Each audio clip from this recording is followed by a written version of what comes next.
July 24, 1883. Tombstone, Arizona Territory. Harris? Quint? Clay, I'm glad you're back. There's something you ought to know. Fine, in a minute. First, I want you to meet somebody.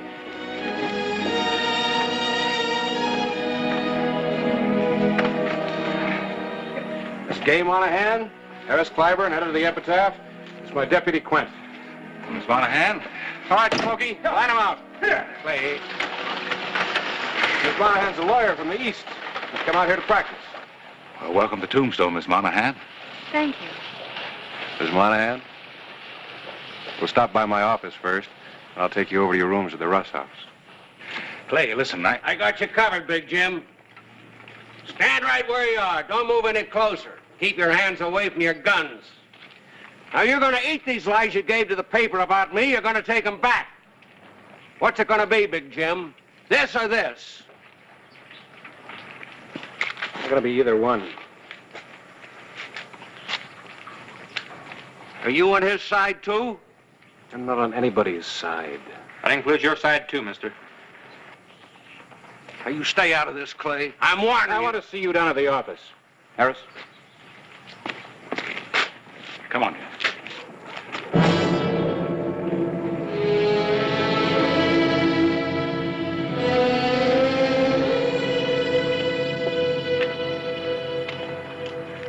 Who knows, Sheriff? You might have just saved my life. It was Feeney's life that I was trying to save. I don't know you, mister, but I think you should know that in Tombstone we like even odds, especially in a gunfight.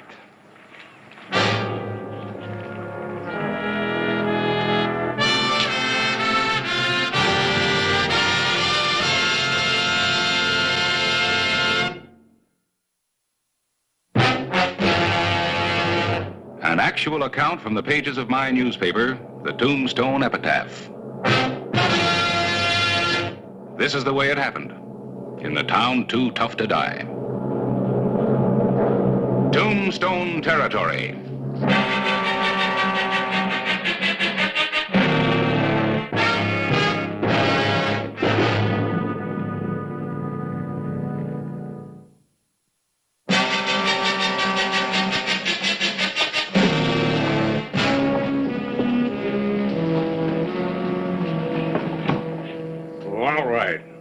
Maybe I was a little overly excited at first, but I ain't excited now, and it's about time you got back from where you've been.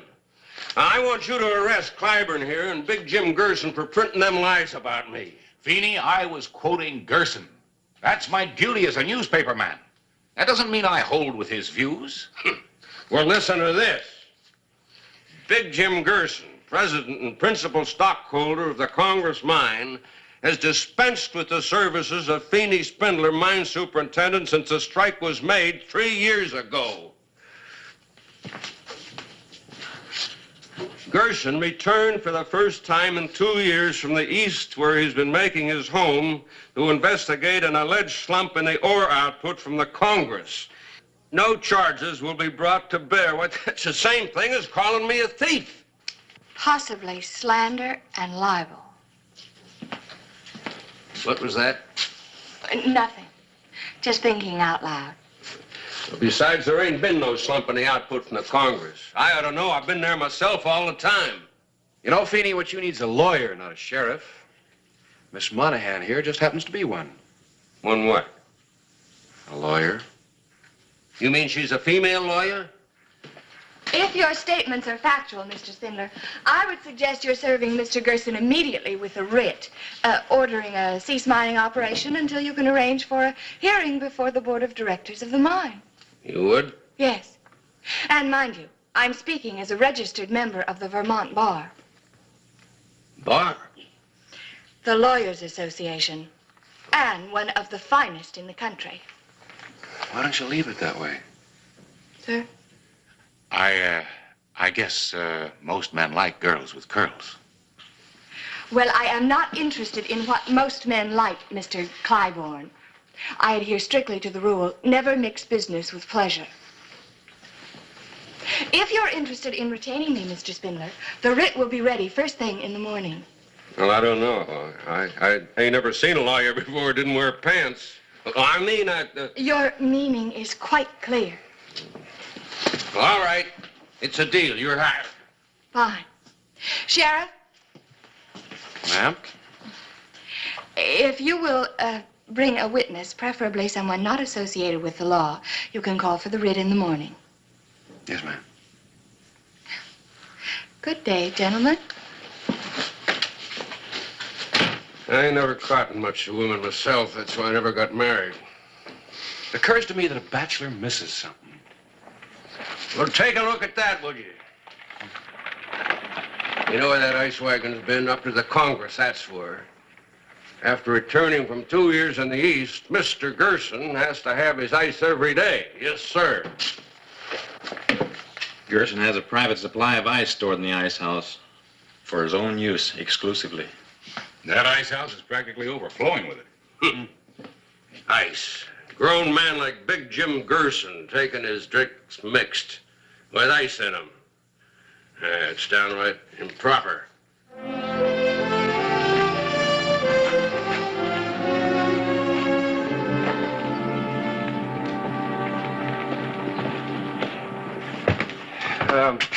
Harris, there's no need for both of us to go in. I'll just go see if she's out. Oh, Miss Monahan is up. I'll just wait here and watch and listen. Uh-huh. Morning. Why, I must look a sight. It took longer than I planned. Almost all night, in fact. Oh, you'll have to have this court approved. Just any presiding signature will do. Any presiding signature? Yes.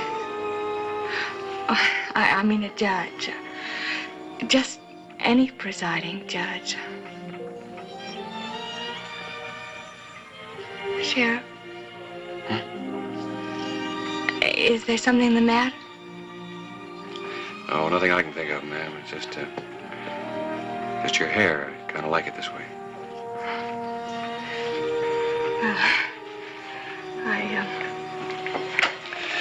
Morning, ma'am. Sheriff, well, I often wear my hair this way. Well, I wouldn't want you to think that I had rearranged my hairdo just for you. Yes, ma'am. Clay, wait for me. I'm going along. Don't tell me there's a law against it because I know there ain't. I just want to see Gerson's face when you serve that writ on him. All right, let's just get this approved.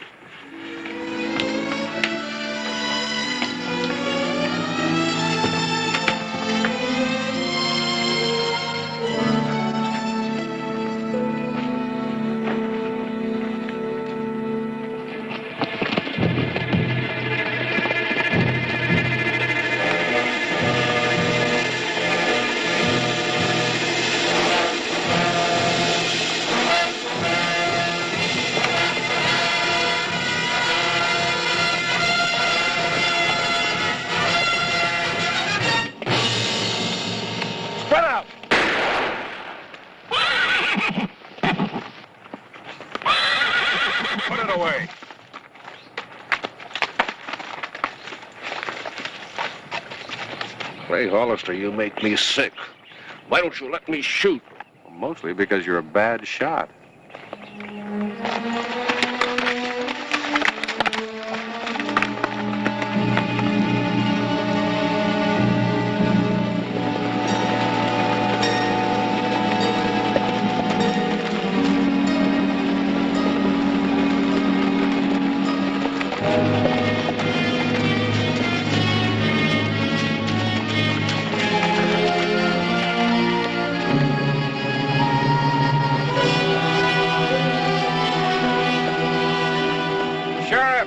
Want to see Gerson?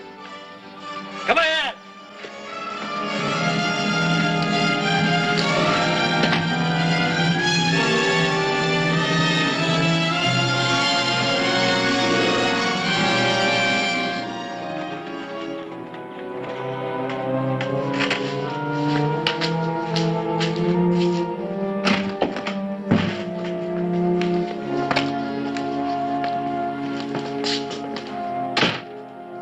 Sheriff.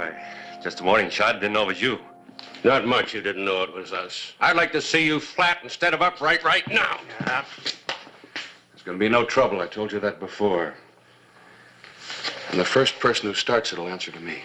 Bravo, Sheriff. Spoken like a man of conviction. Oh, you are a man of conviction, aren't you, Sheriff? I'm convinced about some things. Others I let ride until they're proven. I'm hoping that this will help prove something.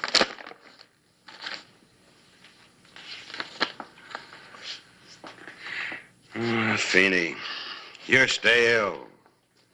Not old, just stagnant. Why, you haven't grown with an idea since I first met you. As far as I'm concerned, you or any other man without growth might just as well be dead. Well, I'll show you how dead I am. No. Harris.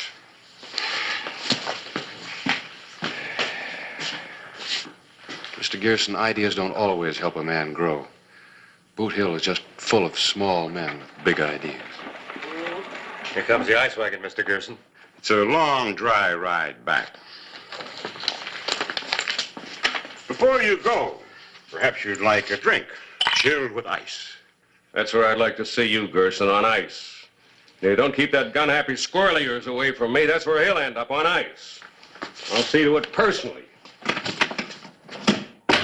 Perhaps some other time. There'll be another time.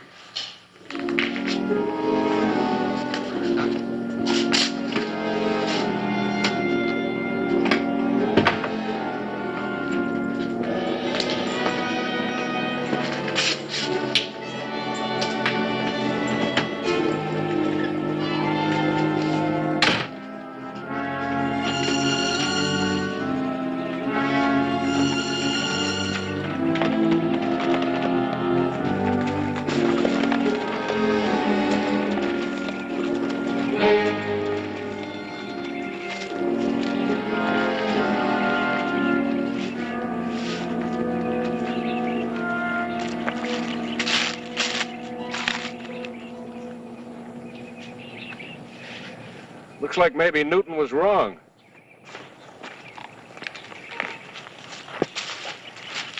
Newton? Yeah, Sir Isaac. According to his theory, a wagon with ice should make a deeper track than a wagon without ice.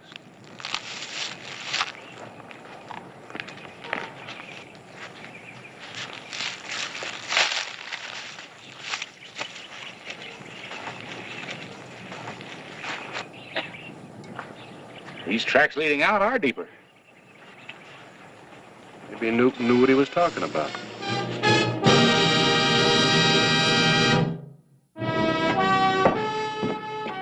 July 25, 1883.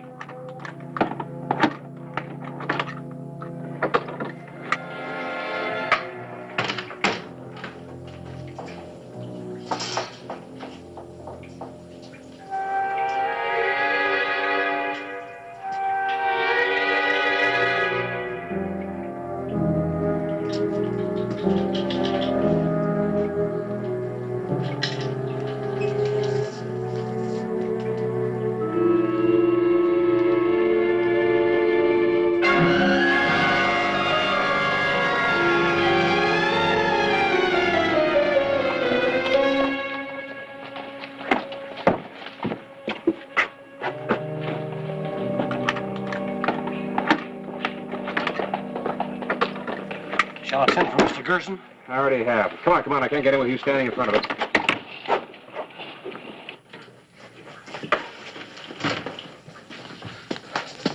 Down here, Sheriff.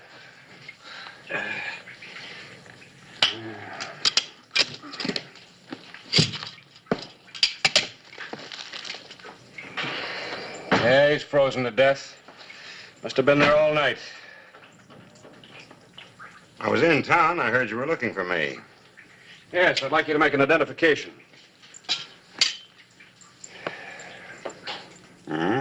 Dusty. Frozen solid. Must have been hit on the head before he was deposited here. Dusty's a good man. Have you arrested Feeney yet? Now, both you and Clyburn were there yesterday when Feeney threatened to do this. I don't usually arrest a man just for making threats. Oh? But you do arrest people for murder, don't you, Sheriff? Usually. Good. Then you can detain Feeney. You can also tell the prosecution that I'll be at the trial as a witness. But this whole thing's a frame-up. I tell you, I'm innocent.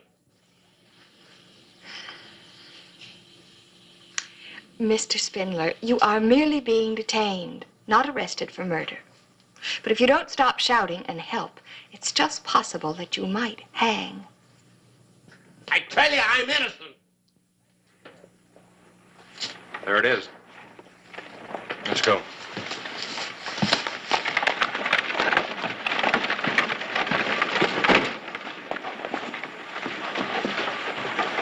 Bird.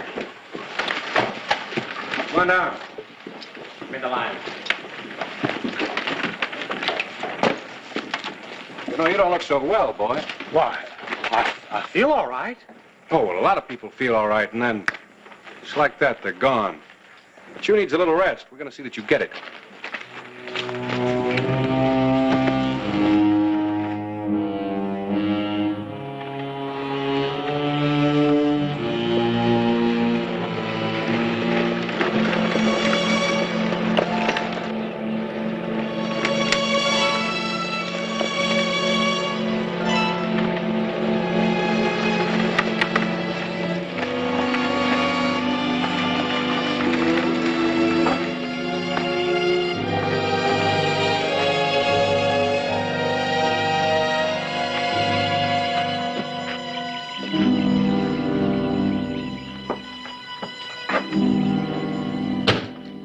Well, Sheriff, what can I do for you? Bird's Gray isn't feeling too well. I'm helping him out with his ice delivery. Now, that's real nice of you, Sheriff, but we don't need any ice today. Still got plenty left over from yesterday. You sure? Mm-hmm, quite sure. Well, then maybe you'd like something delivered back to town?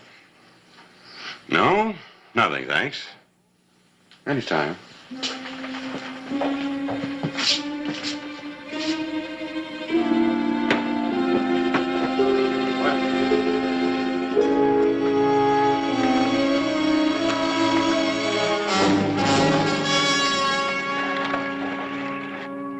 What do you think? Well, of course, the tracks are lighter since we dumped the ice, Clay. Yeah. Seems like this is the first time Gearson hasn't had something delivered back to town. Something heavier than ice. All right, Bird, let's go.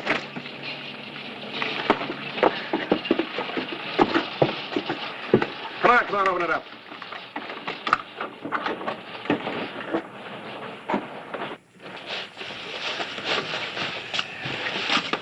Clint, take that side. I'll go down here.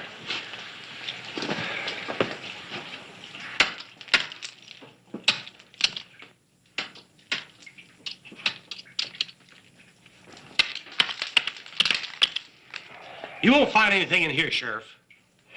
For your sake, I hope you're right.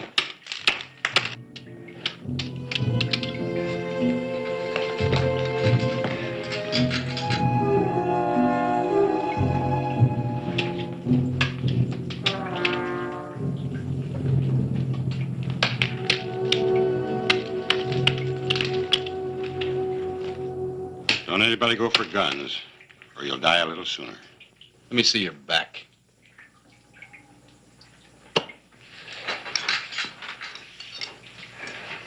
That's close enough, Sheriff. Drop your gun, Bill.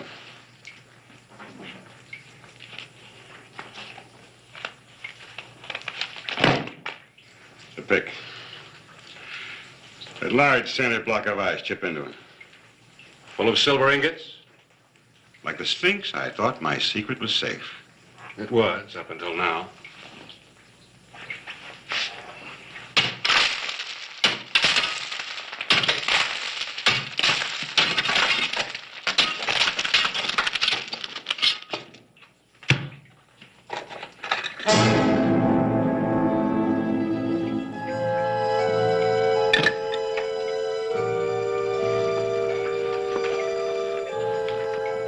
here, Clay. That's right, Sheriff. A great deal more. Enough to retire for a lifetime in style. 2 lifetimes, matter of fact. You see, I'm meeting a very charming lady in Mexico. I can't waste much more time. Kelly, get that stuff loaded. But what about afterwards? Oh, afterwards, it's going to be very cold, but you ain't going to feel it, Verge. I won't feel it. Now, with the door shut, it's soundproof in here. Now, you're going to have to die sooner or later, Verge. Take a choice. Please help me, Sheriff. I had nothing to do with this killing. Please help me. Ain't no help, Verge.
With you in a minute.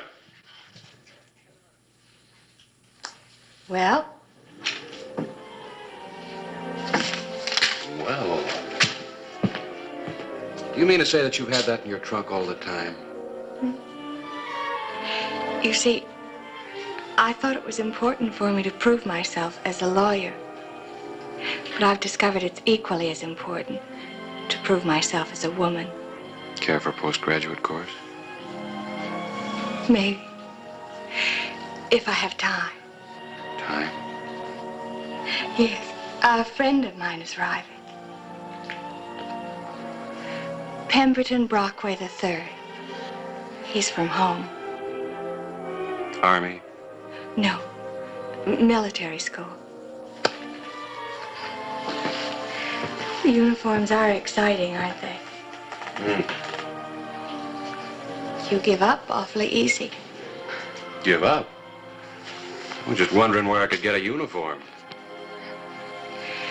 Some people don't need them.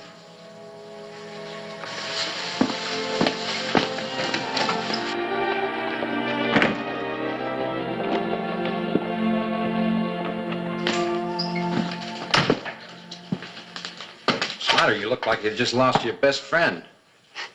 Who needs friends? Hey, Quint. You don't happen to have a uniform, do you? No, why? Hey, you aren't thinking of joining up, are you? No.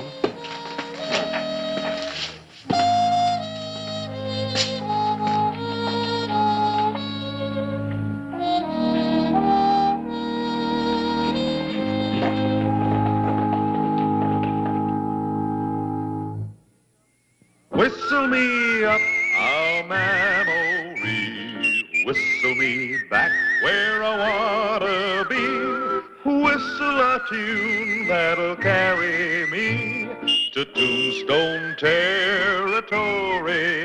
If your past has run afoul of the law, it's a handy place to be. 'Cause your future's just as good as your draw in Tombstone territory. Whistle me up a memory. Whistle me back where I wanna be, to Tombstone territory.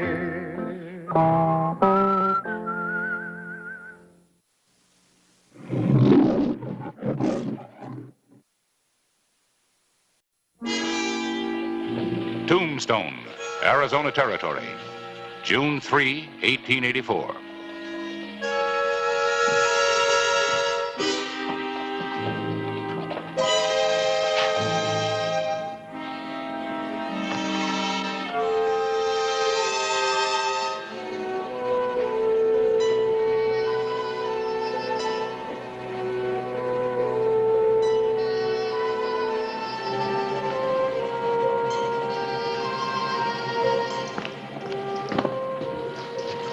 How's business been tonight? I'm glad we don't have to depend on this for a living. What do you mean I've held up? I just found myself a silver mine worth millions, and I'm going to celebrate proud. I'll take care of it. Now, hand me one of them bottles. Now, that's fancy.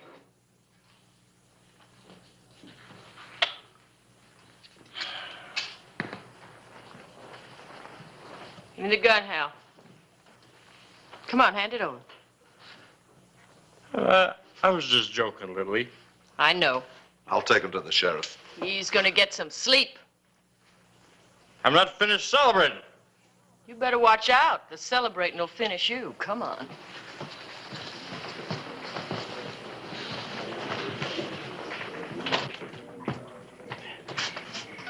Oop. You mad at me, Lily? No. Still partners? That was the agreement when I grub staked you. And you're just as rich as I am. Why don't the two of us have just a tiny little... No? No. You better get some sleep. Now, good night.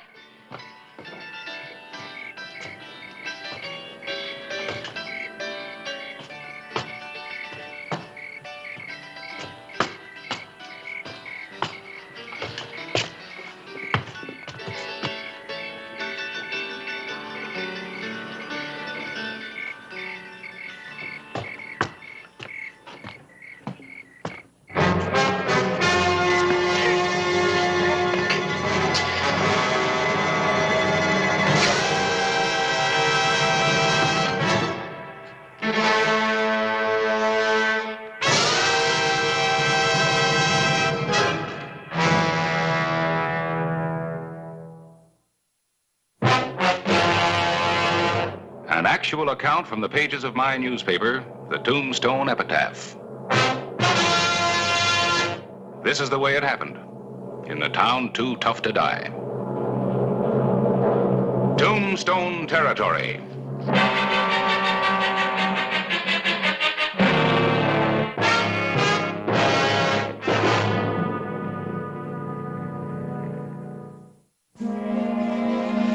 June 4, 1884. The killing of miner Hal Swanson led to an immediate investigation by Clay Hollister, who had long suspected the person and motive behind such killings. In an effort to gain proof, he formulated a daring plan of action. Vic?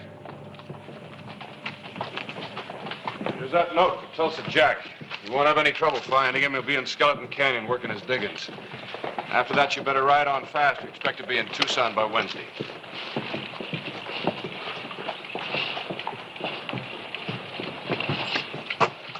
Where's your deputy headed? Trial in Tucson? No. I thought maybe you had a lead on the Hal Swanson killing. Maybe I have. Hey, wait a second. What's the story? Well, you can tell your readers that I expect to arrest Swanson's murderer in the near future. I always have that set up. No kidding. Have you really got a lead? Yeah, I think so. I just don't like where it leads. Well? Harris, who would you say is the most popular, best-liked woman in Tombstone? Nellie Cashman. No, I mean outside of Nellie. Well, Lily Murdoch, I guess. That's right. Well, what's that got to do with... Lily Murdoch? You're not serious. I checked the records at the courthouse and the claims office last night. In the last 3 months, 4 miners have been killed and 2 others have disappeared. And all of them either grub-staked by Lily or with a will made out in her benefit. Clay, Lily couldn't be mixed up in... I just said she might be. Well, there's no motive. Lily doesn't care a hang for money. Look what she gives to the Miners Protective and the Orphans Fund. I know, but you've got to face the fact that 6 men either died or disappeared and Lily benefited. Where are you going? I'm going to go talk to her. You know, I've heard if you get a woman mad enough, she's just liable to tell the truth. Oh, she'll get mad, all right.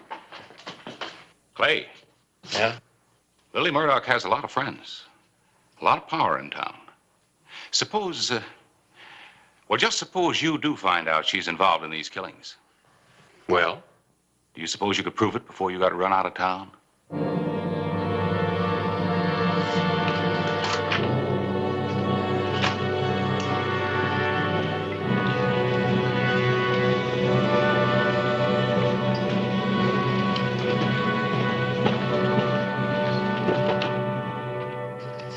This looks all right, Matt. Anything else? Whitehead's offered $55,000 on Swanson's claim.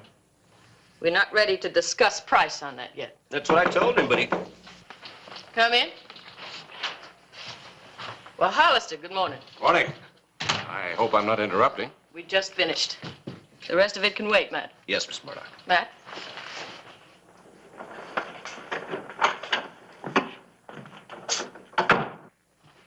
Well, Sheriff, this visit social or official? Official, ma'am. We can be official and comfortable at the same time, can't we? Yes, ma'am. Miss Murdoch, there's hardly a miner in Tombstone that you haven't grub-staked at one time or another. And when you do, you enter into a 50-50 partnership with him, don't you? Well, that's customary, isn't it? May I offer you something, Sheriff? Oh, no, thank you. If the miner should die, do you automatically inherit his half of the partnership? Only if he wants it that way. Like Hal Swanson? Well, yes.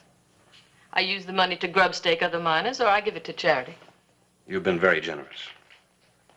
As far as I'm concerned, Sheriff, money has only one real value, and that's for people to use. I see. Miss Murdoch, you're an intelligent woman. Haven't you any idea why I'm asking you all these questions? To be perfectly honest, not the faintest.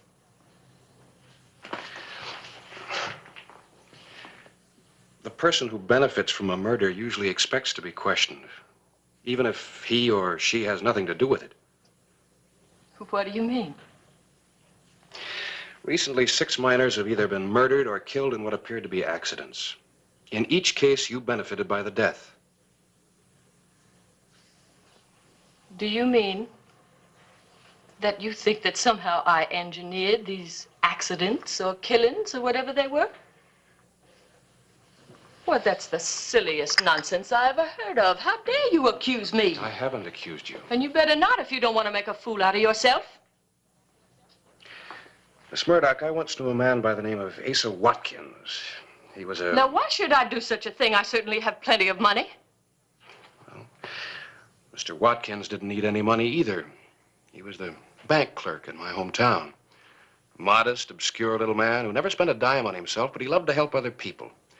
Gave generously to the church, sent kids through college, paid for operations, supported needy families. Everybody loved him.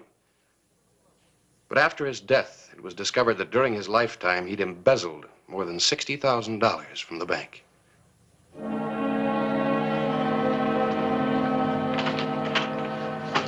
Get out of here. I said get out of here.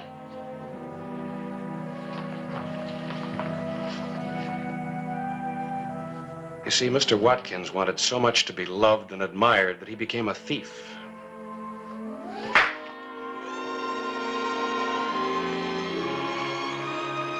Wait. I have a lot of friends in Arizona, Mr. Hollister. Some of them important, like the governor. Some of them not so important. I realize that. You've insinuated things here that you can't prove. But my position, my success here, depends on my reputation for honesty and fair play. If you do anything to damage that reputation, I'll turn you out of office and have you run out of town. But at least we understand each other. Good day, Miss Lily.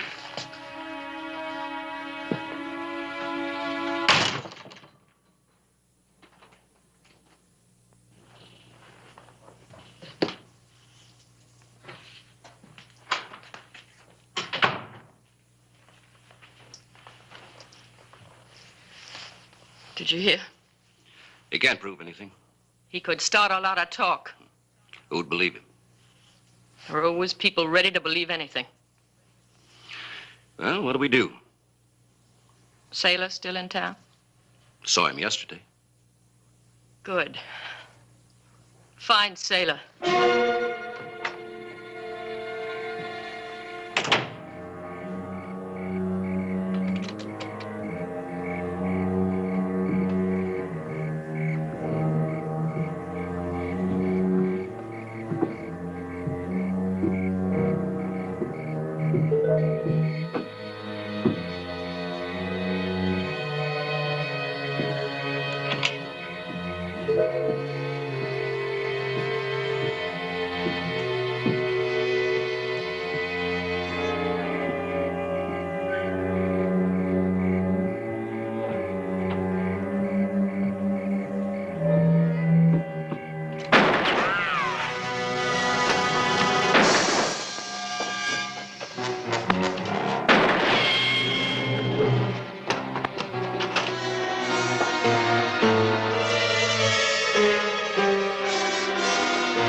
Who is he?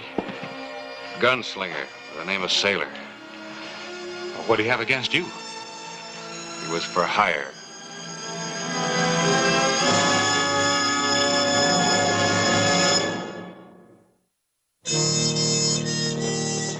June 5, 1884. Clay Hollister had deliberately set out to arouse Lily Murdoch's wrath, and he had been successful. A few hours later, an attempt was made on his life. If you're so sure Lily hired that fellow last night, why aren't you doing something about it? I am. What, for instance? Waiting? For her to try again? Oh, for reinforcements. On his way to Tucson, my deputy was going to deliver a letter. A letter? Who to? Tulsa Jack. One of the few miners Lily never had to stake. Why Tulsa? I did a favor for him once. He's going to do one for me now, I hope.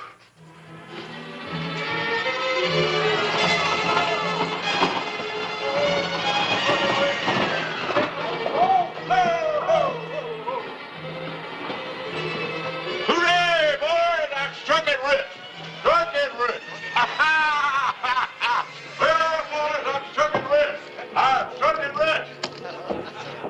Hey, looky here! Now, don't nobody stampede but the drinks are on me!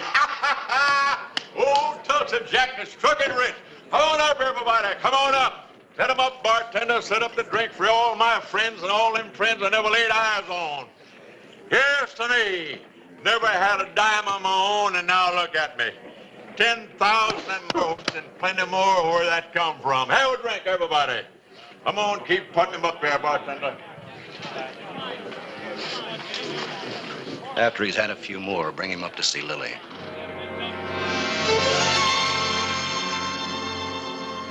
Well, just like any other creek I ever saw. Just you can jump over it, you know. It's shallow water and a sandy bottom. And underneath the sand was all this silver. Been collecting there for hundreds of years. Hundreds, maybe thousands of years, you know. Sort of like in a pocket. And now it's in my pocket. Where is all this, Tulsa? In Skeleton Canyon, the other side of Charleston. Oh? I thought your claim was, Well, no, that's just it, Lily. You see, it wasn't my claim. I don't know who it belonged to, so I had to get the stuff out fast. Loaded what I could in the saddlebags and then hid the rest. What I put in your safe wasn't 1/5 of it. So tomorrow, I'm gonna take out horses, pack horses, and bring out the rest. Well, that's wonderful, Tulsa. It couldn't happen to a nicer person. And you're sweet, too. Well, I gotta get back to my friends. You down there where the boys are, they'll be missing me. I'm sure they will. Lily, thanks for the drinks.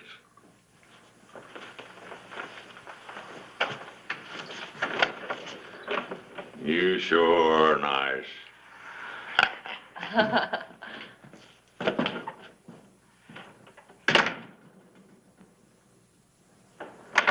Boys? Oh, the setup couldn't be better. I don't know. The sheriff's snooping around. I don't want to risk it. Well, where's the risk? You didn't stake the old boy. There's no connection between you and him. Now, Sam and I'll bring the silver in and nobody will know. No, Matt. Now, look, we've played along. Let you give away half of everything we've taken in. That's part of the setup. Yeah, but lately you've been a little too generous. You act like you like throwing money away. Well, it's paid off, hasn't it? Why do you think people trust me? Would Tulsa talk as freely to anybody else? Look, the point is, we're the only ones that know. We can keep all of it, Lily, except the stuff he put in the safe. We'll turn that over to the sheriff. All right. Go ahead, but be careful.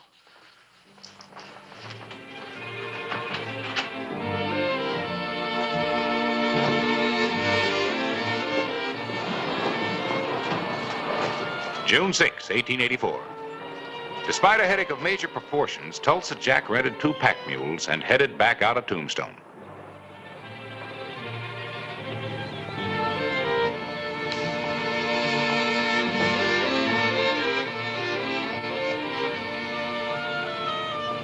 Tulsa!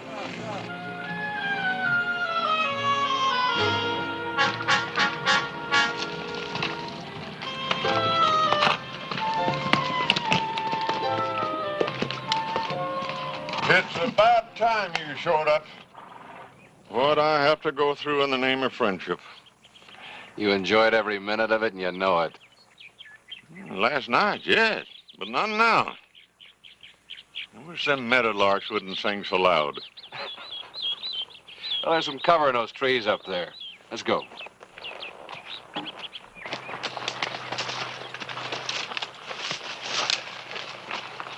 This ought to be good enough. How'd it go? Well, I said everything you wrote me, and I made it sound good. But you're branding the wrong steer, Clay. Lily ain't no crook. She's nice. Maybe. Well, I know a good woman when I see one, I'll tell you. Well, if your eyesight's so good, who's that coming up the trail?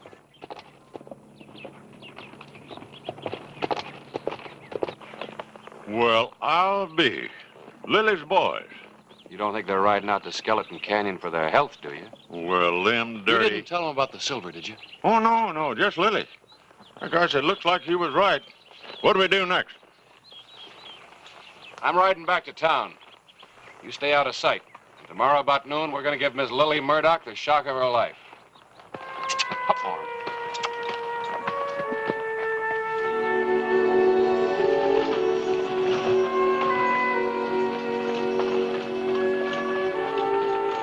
The afternoon of June 7th, 1884.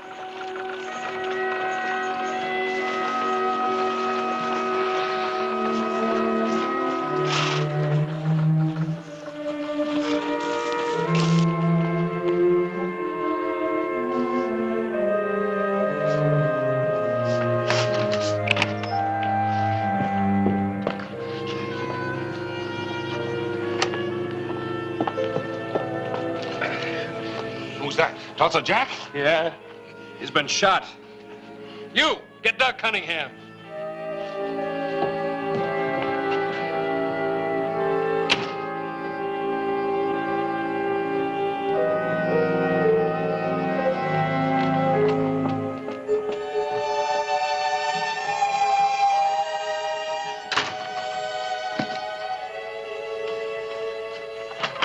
Matt, Sam, come in here. What's the matter? So Tulsa never showed up. What are you talking about? Of course he didn't show up. You're lying. What did you do with the silver? I tell you, we didn't see any silver. Tulsa didn't show up. I see. You decided to cut me out and split the silver between you. Now, wait a minute. Now, look, Lily, put down that gun and listen to me. We didn't find any silver. Tulsa didn't show up. Really? Then how come his horse just brought him in with a bullet in his back? What? Now, I'd give you just 5 seconds to level with me. Look, Lily. Your time is just about up. Who is it? Hollister. Come in.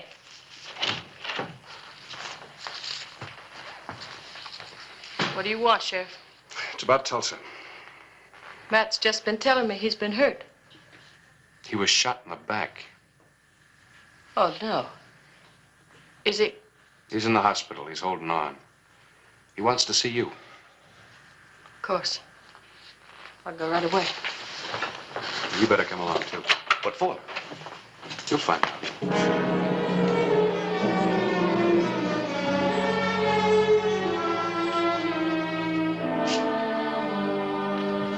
Lily. Right here, Tulsa. The doc says I ain't got a chance. Now, that's nonsense, Tulsa. You're gonna be all right. That silver in your safe is all I got. I want you to have it. I'll keep it for you, Tulsa, till you're up and around again. Tulsa. I want you to take a look at these men. Are they the ones that shot you? Oh, now, what is this? You loco? We never even seen him before. Let him answer. Yeah, them's the one.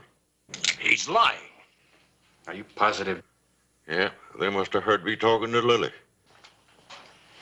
You're under arrest. Oh, now, wait a minute, The victim Sheriff. identified you. That's enough for any jury. Turn around. I'm not going to take this. It's a frame-up.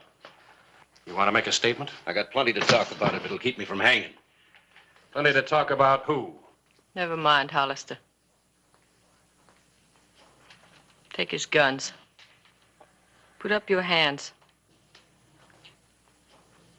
I underestimated you, Miss Lily. I didn't think you carried a gun. Good thing I do. I couldn't afford to let Matt talk. You were in back of these killings then. I was right. You were right, Sheriff. Dead right. Take him out the back way. Come on.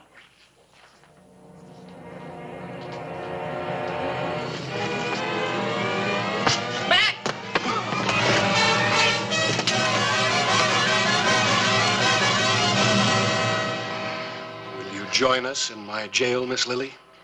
You can't prove anything. I've got influence, friends. Friends have a way of deserting you when you stand trial for 5 or 6 murders. Let's go.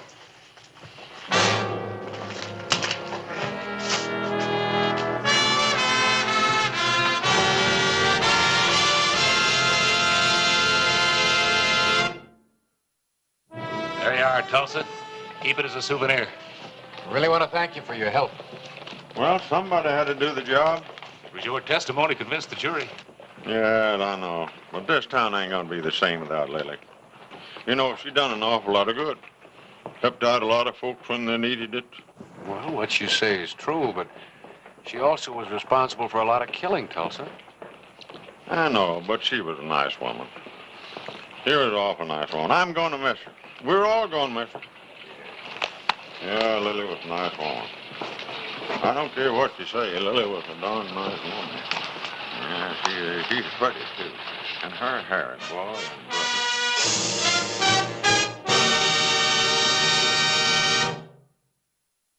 Whistle me up a memory, whistle me back where I wanna be, whistle a tune that'll carry me to Tombstone territory.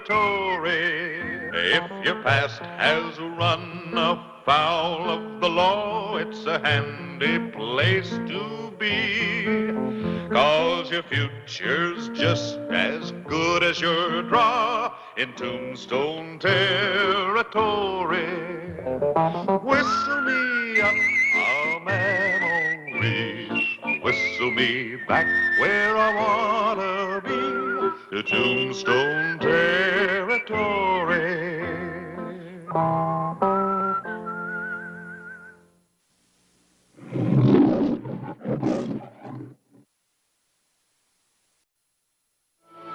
Cottonwood Trail in the Chiricahuas. Outside Tombstone, Arizona Territory. Hey, what's the matter? Sheriff. Well, one sheriff, two of us. That trail, up the side of the hill there. Come on. What's the matter, Lugo? You don't know nothing. You afraid of him? I said, come on.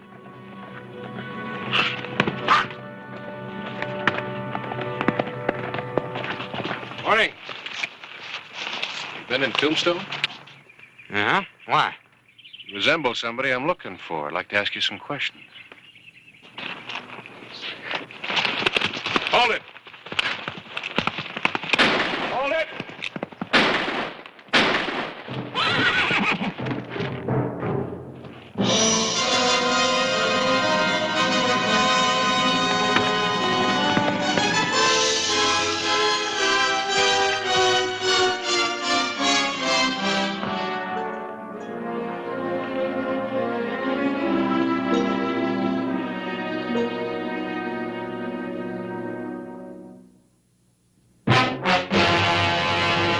An actual account from the pages of my newspaper, the Tombstone Epitaph. This is the way it happened, in the town too tough to die. Tombstone Territory.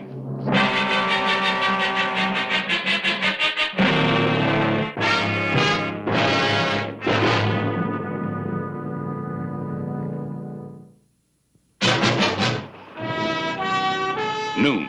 December 9, 1884. A young and unknown gunman lay seriously wounded after a reckless attack on Sheriff Clay Hollister. Outside of his wound, he may be going into pneumonia. Who is he, Clay? I don't know for sure, but he answers the description of a kid who's been reported hanging around the bank. I started asking questions and he started shooting. Well, somebody's got to be with him every minute. I'll hire a nurse. The county will foot the bill. Fine, but where are we going to get one? The hospital's short now. How about Mary Rice? She's helped out before. She's on her way to Prescott this afternoon on the stage to visit her folks. Maybe she'll put it off. Well, maybe, for you.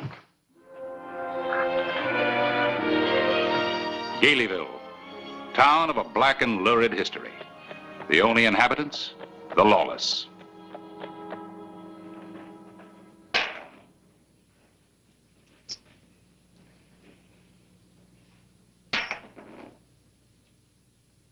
Alita, that beats you.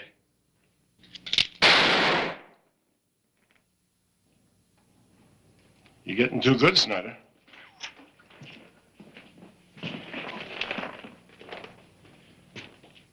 I've got to protect my championship. Trouble!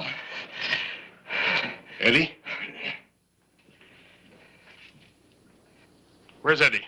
Shot down. Right in back here. The sheriff. You don't send a green kid like him to look over a bank job? Just because he's your nephew, he does anything he wants, huh? Is he dead? Sheriff kill him? I don't know. Looked like it. Anyway, took him back to Tombstone. Eddie rode up to meet him. He wouldn't listen to me. Get my horse. You want me to go, Sam? No. I need you. I'll come back for you. They don't know any of us in Tombstone. There won't be any trouble. What does this do to our plans? We didn't come all the way from the Dakotas for nothing.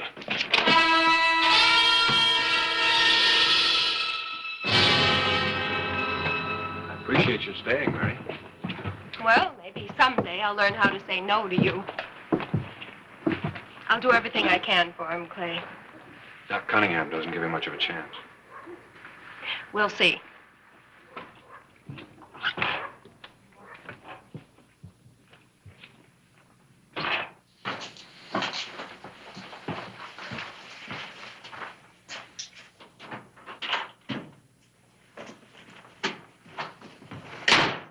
Got a pretty sick boy here, Mary.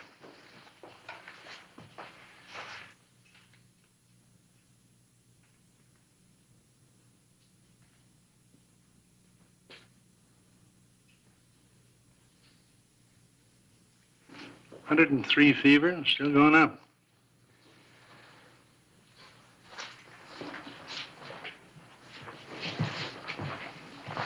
Mary. Clay, mind coming back later? Thanks again for your help.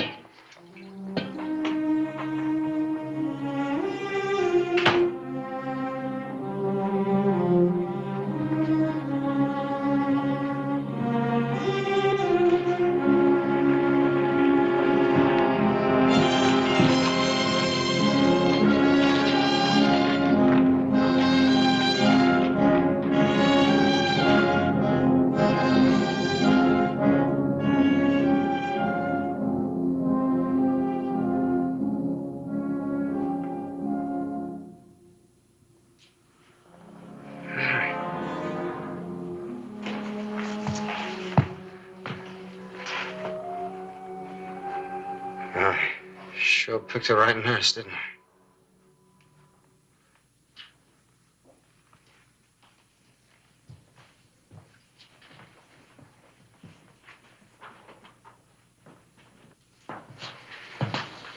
Yes, Clay?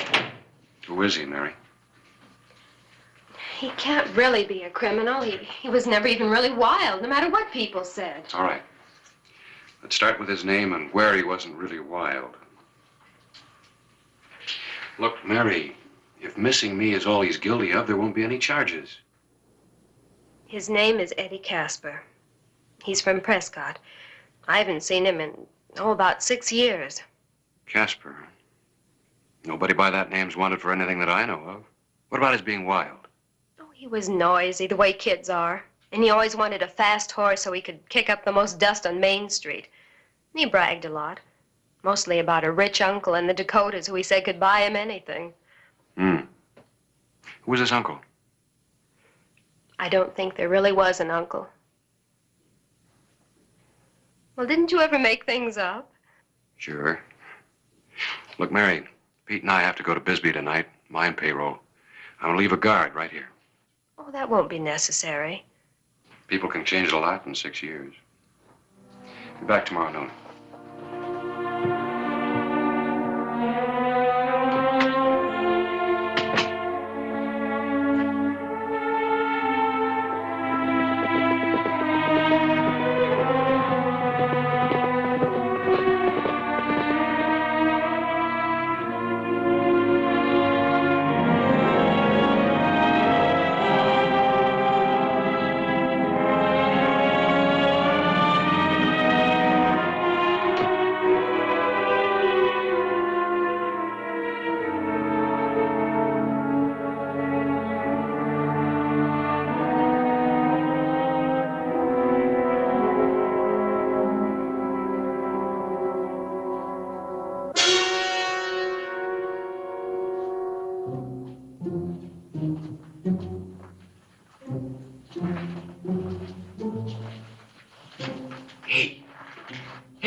What's all that hell you hit him, gents?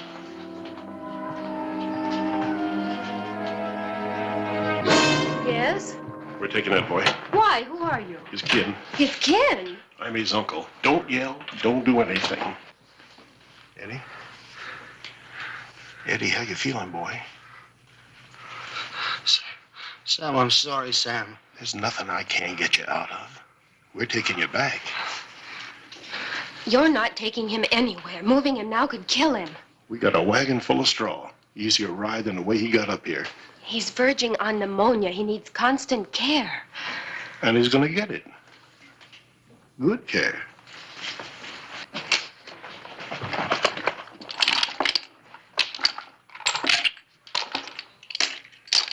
From you. When Eddie's well, you can come back. Fair enough?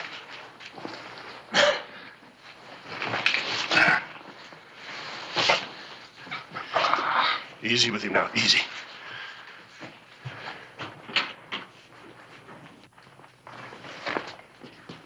Better leave a message for the sheriff. Something he can understand.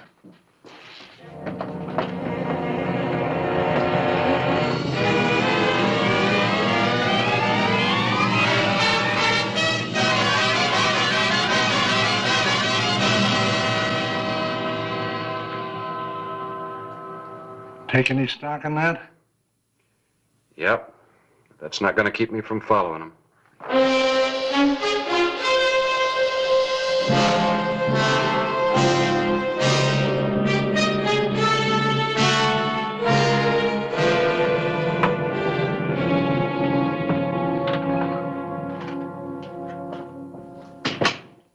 I'm going in to see him. You'll not. The trip is too much for him. His life doesn't mean a thing to you, does it? It's the only life it does. Well, then from now on, you're going to do exactly as I tell you. Here.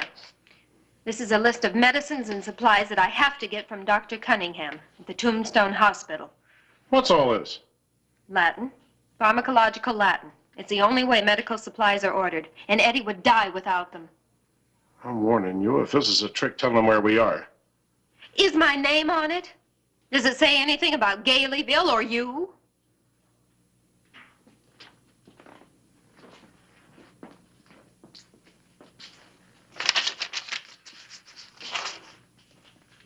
If this is a trick, there's going to be a dead doctor and a dead nurse.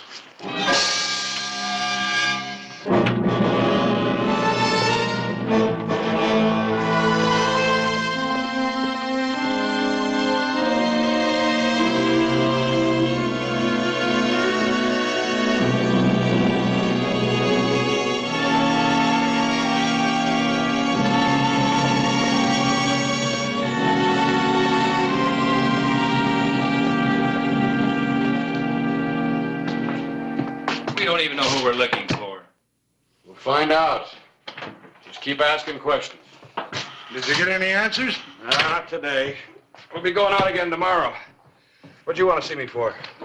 Here's a note. All right, what is it? It's from Mary.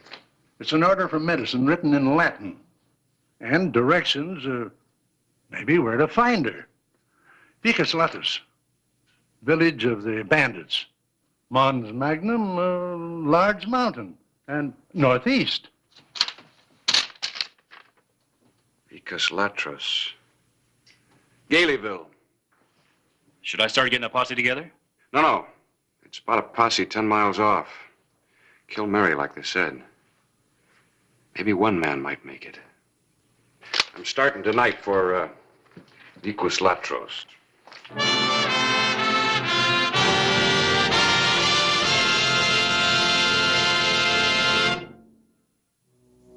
December 12, 1884. Sheriff Clay Hollister rode a little-known trail through the Chiricahuas to Galeyville, where Nurse Mary Rice was being held prisoner.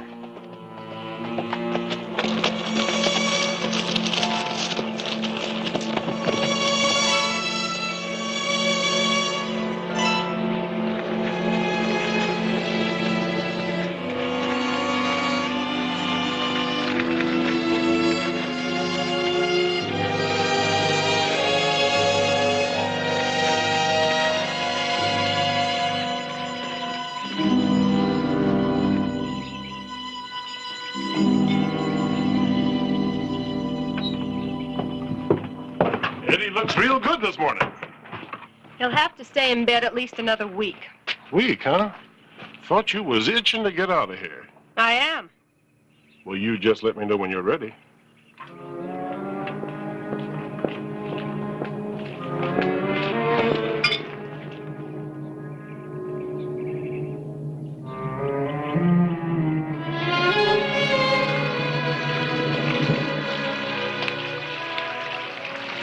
I don't have to be watched.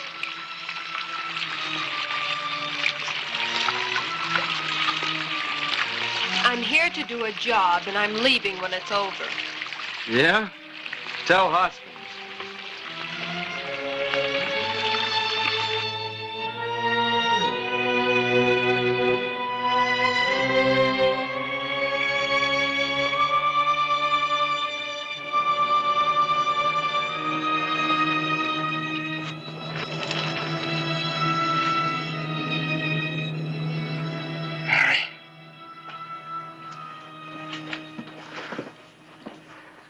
I'm here, Eddie. Please. Just stay here.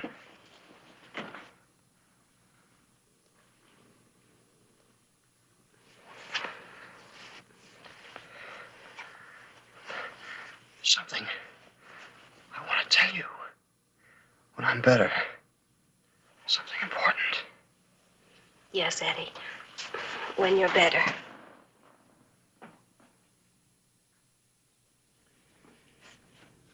How long are you going to keep her here, Sam? She's a lively, handsome young woman. Look, Sam, she's seen enough and heard enough to hang us all. How much longer? You'll be the first one to know, Snyder. You're the one who's going to see to it that she doesn't hang us.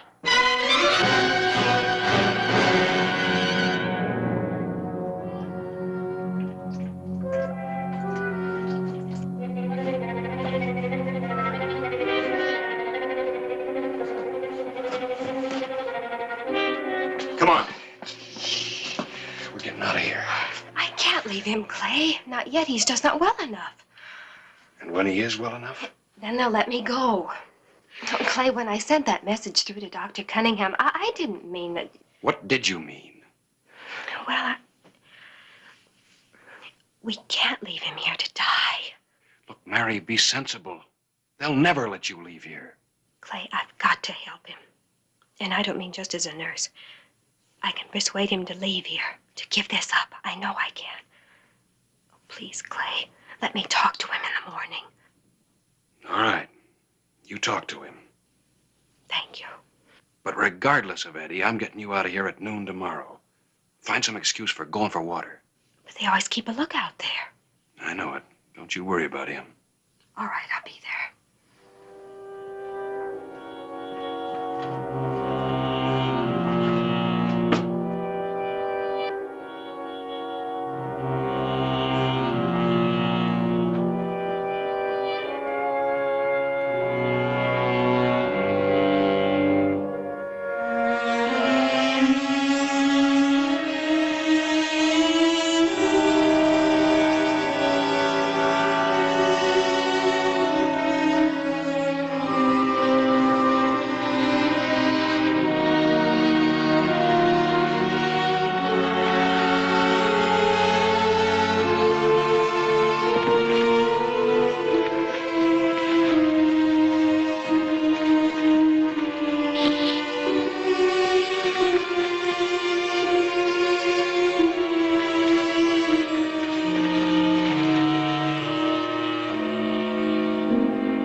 Eddie, please listen to me. Tomorrow you can spend the whole day just reforming. You were almost killed. Didn't that prove anything to you? Yeah, it proved a lot. To hit what I aim at, like Clay Hollister. Nobody can keep you here. Soon you'll be well enough to leave. I'll help you. I want to help you. Why? Because you mean a great deal to me. Enough to go away with me? Eddie, do I have to be in love to want to help you? You seem to forget I joined up with my uncle because that's the way I wanted it to be. You don't want it. You're still young. You could have a real future for yourself. You could go to California or back east. Well, in no time at all, you could have a wonderful new life. I got everything I want right here.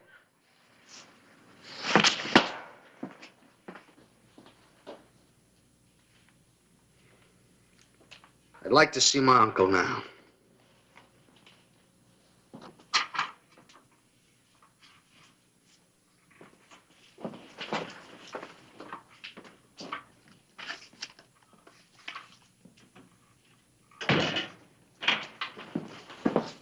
Eddie would like to see you. All right.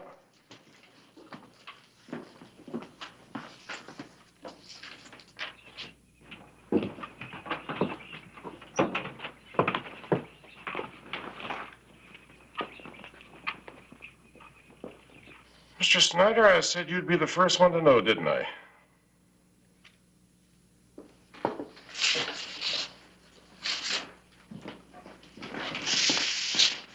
Quietly, Mr. Snyder.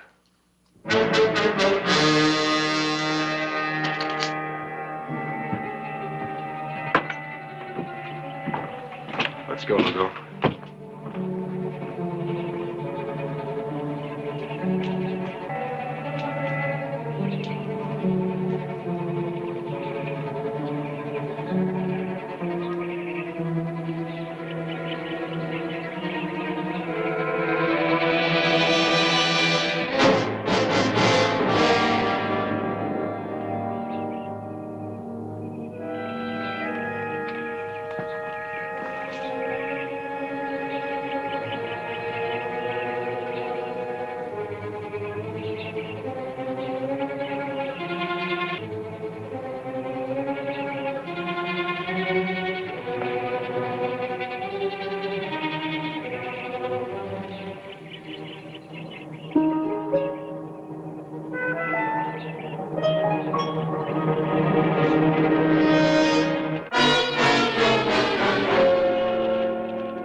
She's not going for water. She's going to meet Hollister.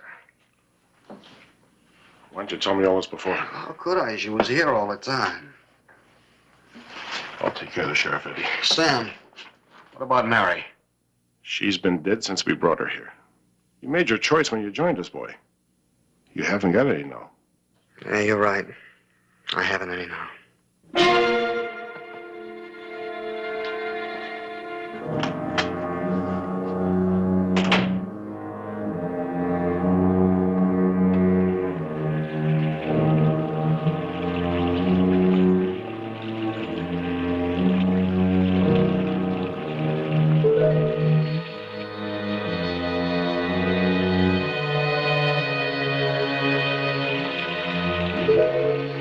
Mary.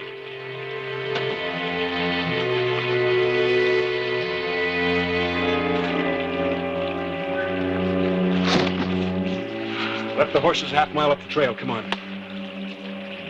Parks! Parks!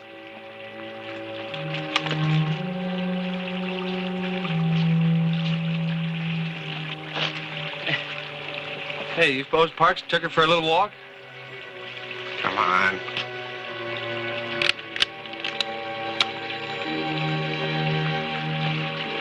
All right, drop your gun belts.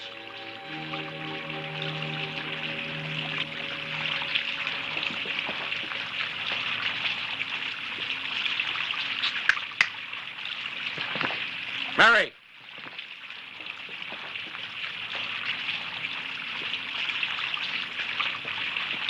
Pick him up.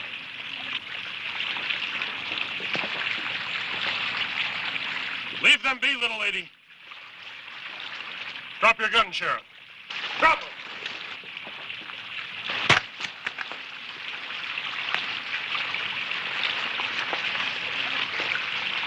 Shoot them, both of them. You afraid of the girl? It's just me that you have to shoot. I said shoot them.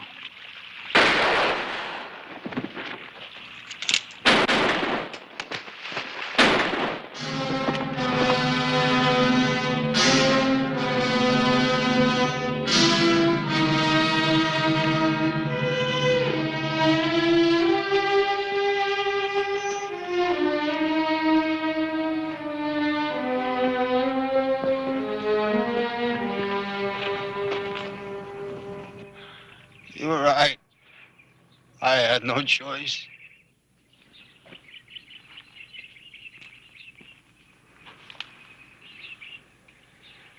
There's nothing more anybody can do for him, Mary.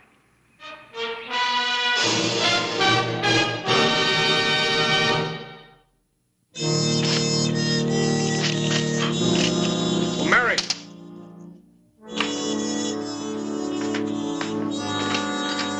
Come in. I've been meaning to return this to you. You left it at the hospital. Thank you, but you keep it. I'll pick it up when I come back. Back? From Prescott. I'm finally on my way. I'll miss you. Hurry back. Clay, what will happen to Sam Hoskins now? Ooh, I don't know. He'll stay right here in jail until his trial comes up, and then it's up to the court. Oh, I see. Well, I better not miss my stage after all of this. Good trip now. Thanks. And I will. Will what? Hurry back.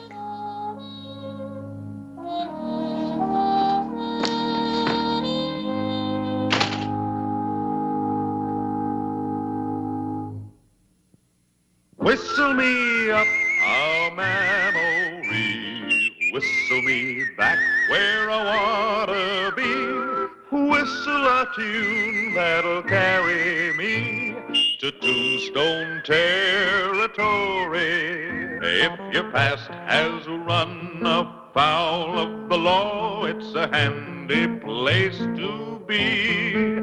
'Cause your future's just as good as your draw in Tombstone territory.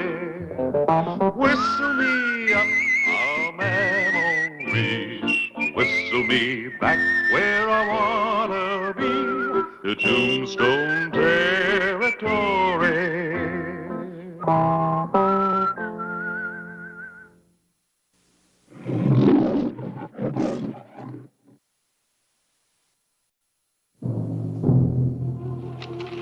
October 15, 1882. A short distance from Tombstone, Arizona Territory.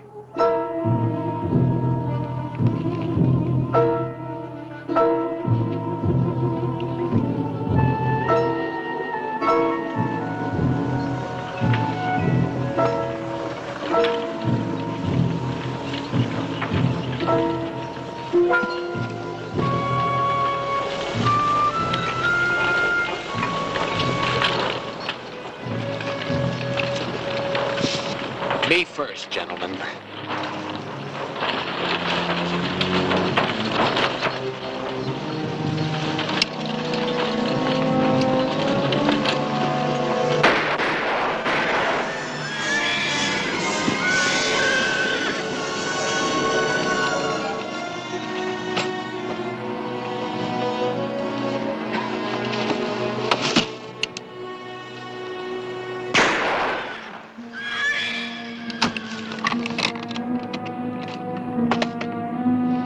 This ought to run close to $9,000.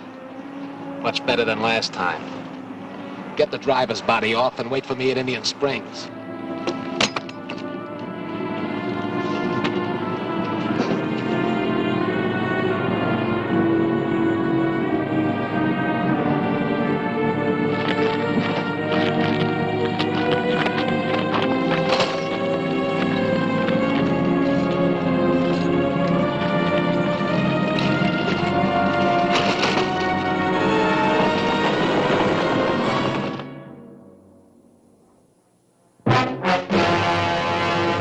An actual account from the pages of my newspaper, the Tombstone Epitaph.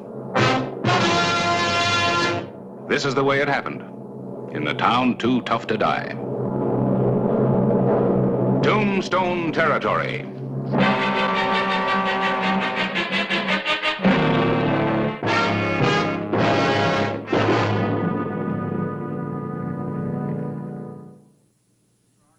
Another Argus wagon ambushed, 2 more brutal killings, and now, for the first time, committed in the jurisdiction of Clay Hollister, Sheriff of Tombstone.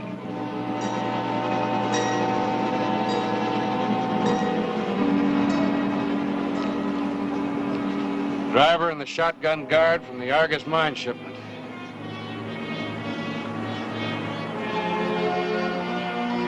Wait here.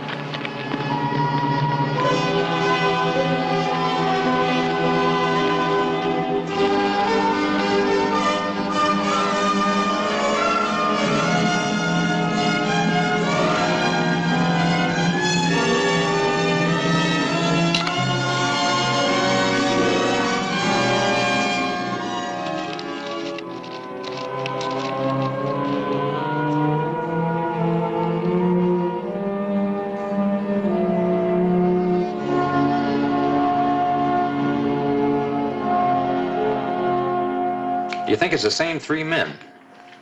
If you want to call them men. Last month, they hit that first wagon over here by Pantano. 2 weeks later, they ambushed the second wagon, Sonoyta. And day before yesterday, they're clear down here. And every time it's a wagon belonging to Argus. Yeah.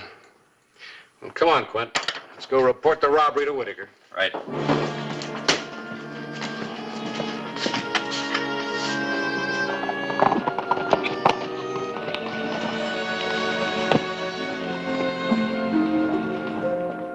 And all three of them got away?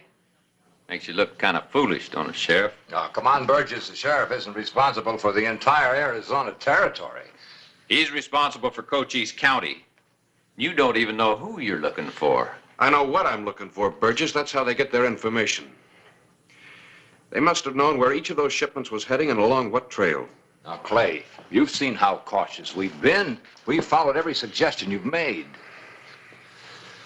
Each time the wagon was carrying what you people call a small shipment of silver. That's true. Less than $10,000 in silver ingots. The big shipments haven't been touched. Any explanation? Yeah.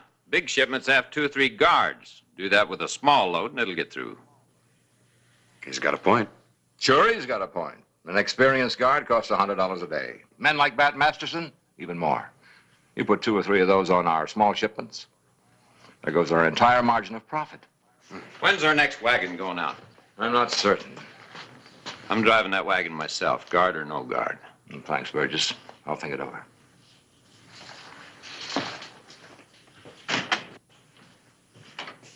You think he means it? Yeah, I believe he does. I also believe that if he does take the next wagon out, there's a good possibility that it won't be attacked. Meaning? Clay, there are 5 men who know the details of our silver shipments. 4 of them are officers of the company. The 5th man is Burgess. You think he could be the contact with the killers? I don't know. There's one way to find out for sure. Let him drive that next shipment. I'll ride shotgun. You're the sheriff. You call it. I've called it.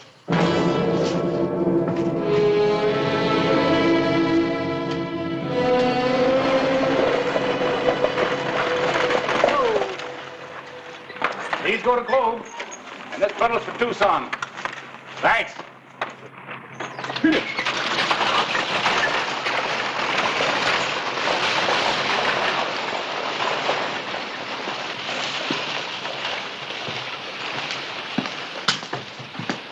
How many papers do you send out, Harris? About 700 now. The epitaph practically saturates the territory. I can believe that. I even found a piece of your front page out where that last Argus wagon was ambushed. Is that your only clue? Yeah, you can call it that. Good morning. Good morning, Mr. Whitaker. Suppose you can find advertising space for this in tomorrow morning's paper? Mr. Whitaker, for an ad that big, I'll print a new page. I'll see you later.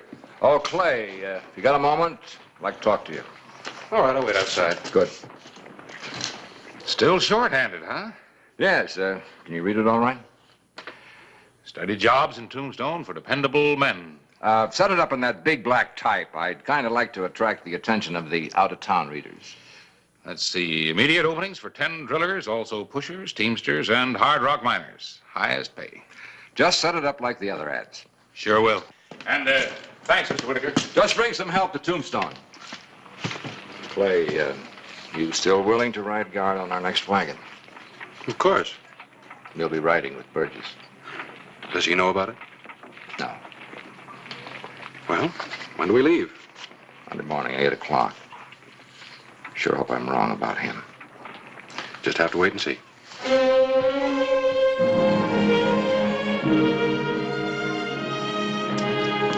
Boy, I'm glad you brought the wagon back. Where'd you find it?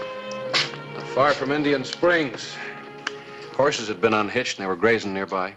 How do you figure it? I don't know. Looked like 3 horses left the scene of the ambush, but only 2 of them were being ridden. One man must have driven the wagon and left it near Indian Springs. Well, it's all loaded and ready to go. I hope we don't lose it this time. Here comes Burgess. I'll let you break the news to him.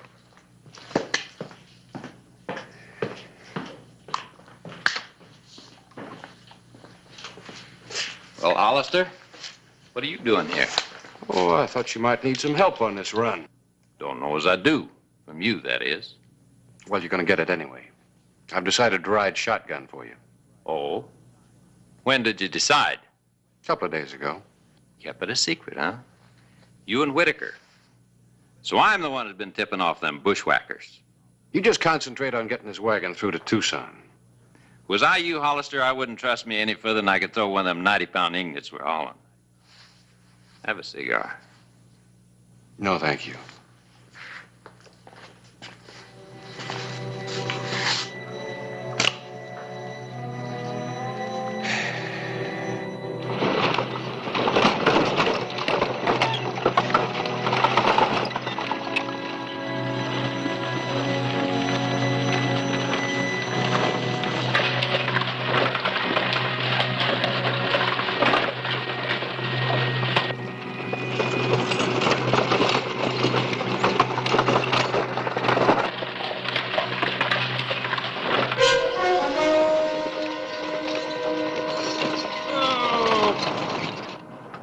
Just a little rock slide, Sheriff. I don't like the look of it. What's the matter? You nervous? You mean I'm going to have to go out there and clear them rocks by myself, huh? I'll cover you. I'll tell you what, Hollister. I'll stay here and you go out there and clear them rocks.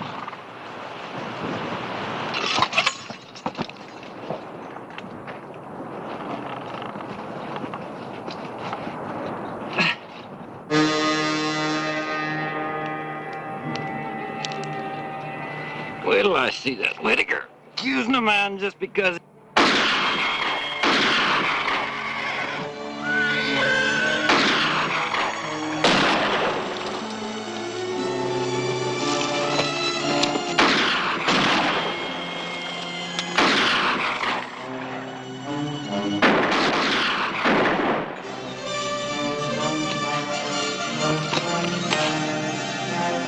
Burgess! I'm all right. Stay under cover.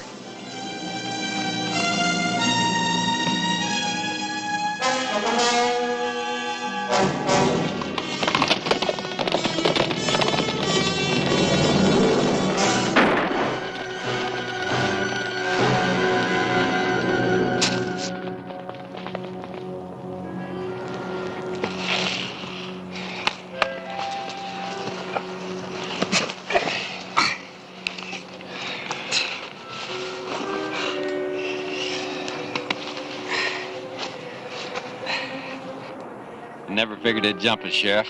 Sorry.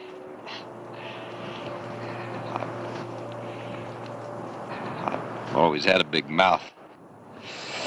I'm sorry, too. I guess we had you figured wrong.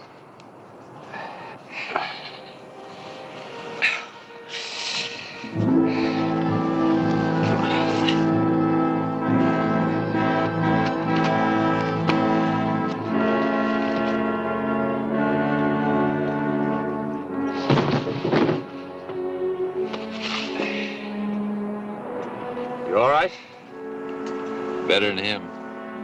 Who is he? I don't know. Never saw him before. Wake me up when we get back to Tombstone.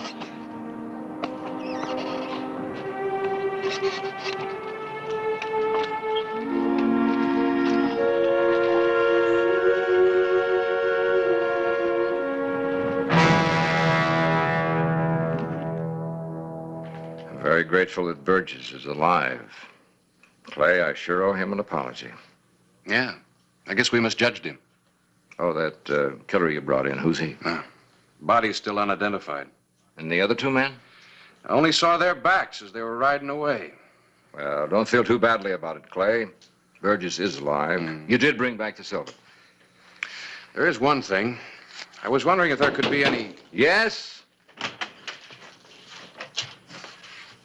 Sorry, the clerk said to come in. Oh, I imagine you're looking for a job? Yeah, that's right, a job. I'm sorry I can't see you now. Just wait in the hall. Yes, sir. You were saying? Oh, nothing. Just that there's no new evidence. I'll let you know if anything comes up. Oh, thanks, Clay. Thanks for everything you've done.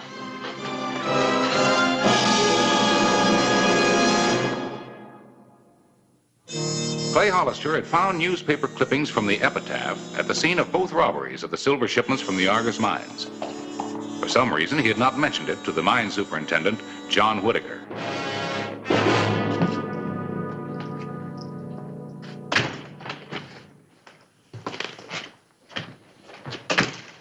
Guess you heard we had a little trouble. Yeah. You know better than to come into Tombstone.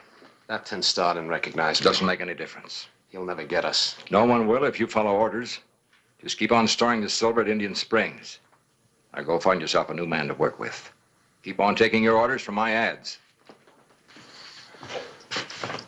From now on, I never want to see you in Tombstone, do you hear? I heard you.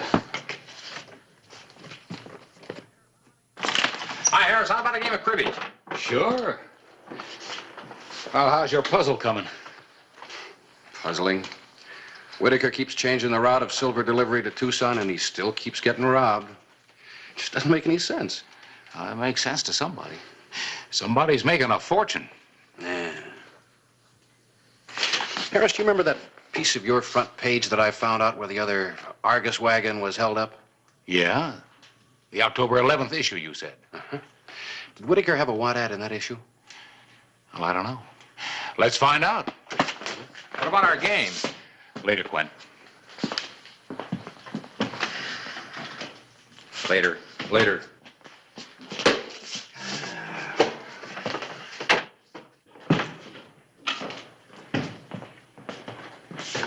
Good thing I keep a complete file of the epitaphs, or you never would solve any of your crimes.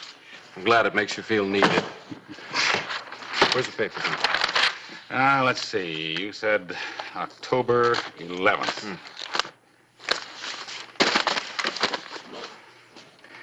One of Whitaker's ads, all right. And I took this one off of the outlaw who was killed. Well, that's Whitaker's latest ad. Here.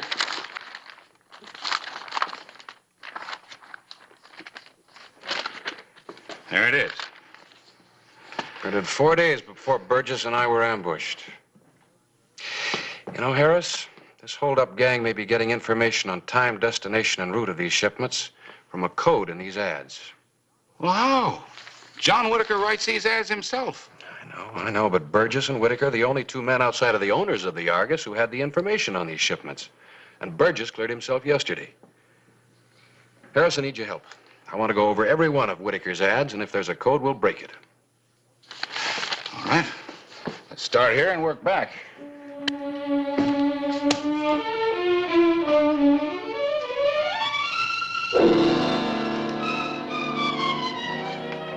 And the Pantano robbery checks, too. This ad told the killers where to go and when to get there. Well, it looks like we've broken their code.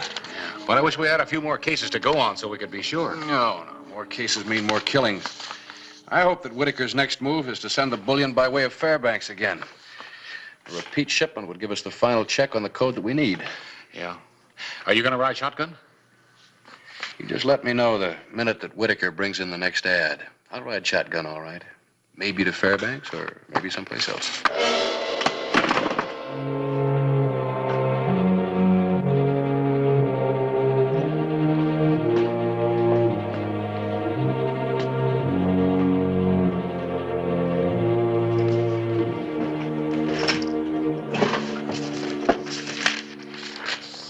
Carol.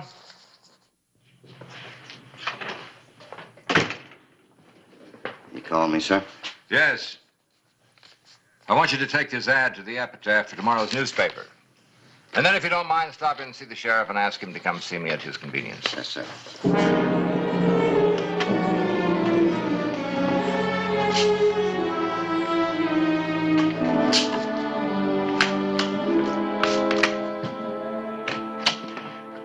According to this, you'll need that next Tuesday.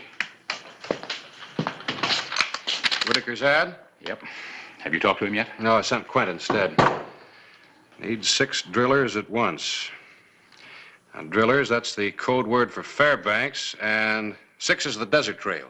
Apply 7 a.m. Tuesday. That's when the shipment leaves, right? Right. When does this get printed? Tomorrow. He wants to see a proof this afternoon. All right. Print it just this way, but only for those papers that are going to stay right here in town. What did Whitaker want? A guard. You, preferably. For a silver shipment he's sending to Tucson by way of Fairbanks. When? Early next week. He said the exact day would depend on when he has a good driver available. Did he mention a route? Oh, he said he'd talk that over with you. Yeah. He's still being careful that nobody finds out too much, except for his own gun slicks. Well, we'll just have to see that the gun slicks are far away from Fairbanks. All right, Whitaker will see his ad, just as it's written here, just as he wants it. For the out-of-town papers, make it read like this.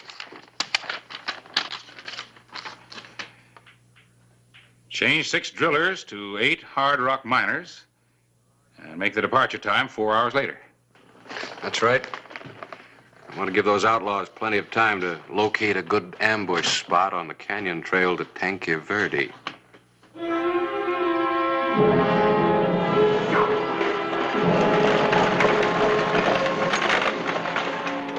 Flagstaff, needs it for Phoenix, needs for Prescott. That's it. Get in.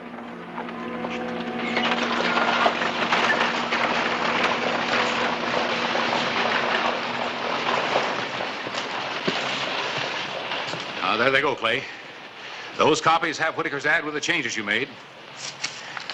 Local edition, word for word, the way Whitaker wrote it. Good enough. Quint and I are seeing Whitaker on Monday.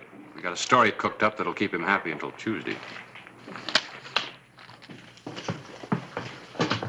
Well, this about tomorrow, gentlemen? Neither Quint nor I are riding on that shipment to Fairbanks tomorrow. Why, Clay? It's a little late to get other guards, and I don't think I should postpone it. Well, you don't have to postpone it. Send it without guards. Got this message from the sheriff of Pima County. Argus gang reported seen in Tucson and heading west. Large cash silver ingots located and being held in Tanque Verde. Suggest Argus authorities try to identify as loot from recent robberies. Tanque Verde? Why, that's impossible. Impossible, Mr. Whitaker? Well, it's worth looking into, even if the mill stamps have been hammered out. They have been hammered out? Yes, but you should be able to identify ingots from your own crushing mill anyway, shouldn't you? Why, yes, I should be able to recognize them. What do you want me to do, Clay? You drive a wagon to Tanque Verde yourself. Quint and I'll ride shotgun on whatever you bring back. Fine. But you sure that wagon to Fairbanks won't be waylaid? I'm sure of it.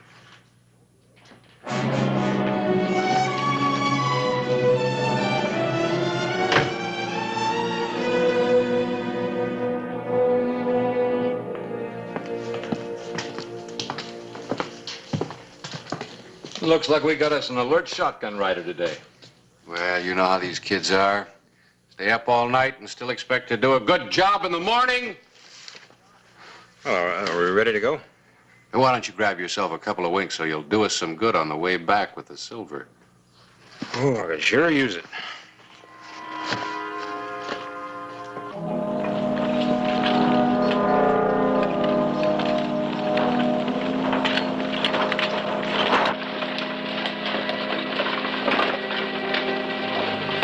Sound asleep.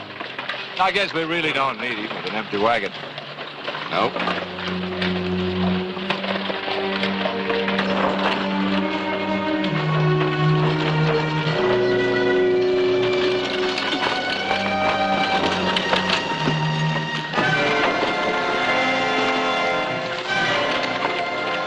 Reach up. You're covered front and rear. Don't shoot. It's Whitaker.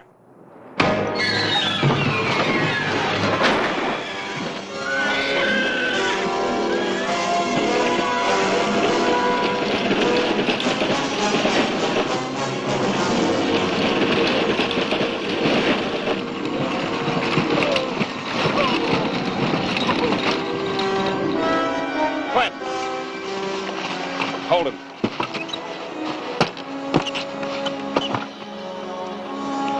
Hold it. You won't need those guns. Drop it. Start climbing.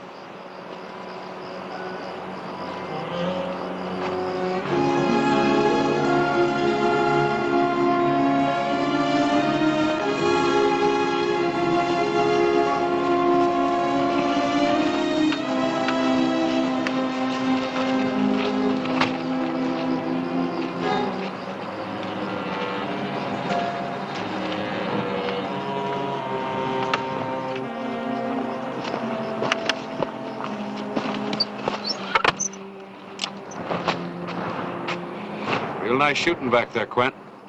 Especially for a fellow who's fast asleep. Sure put him to sleep. Time to wake him up.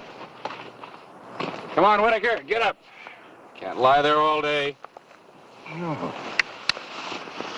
Gotta make room for some friends of yours.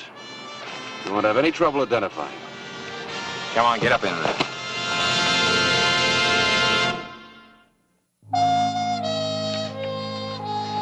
The whole territory will be interested in today's paper, Clay. Hey, it seems kind of light, Harris. What's the matter? Not as much advertising as usual? I'm not complaining. At the rate Whitaker was robbing the Argus mines, they couldn't have paid the bills much longer anyway.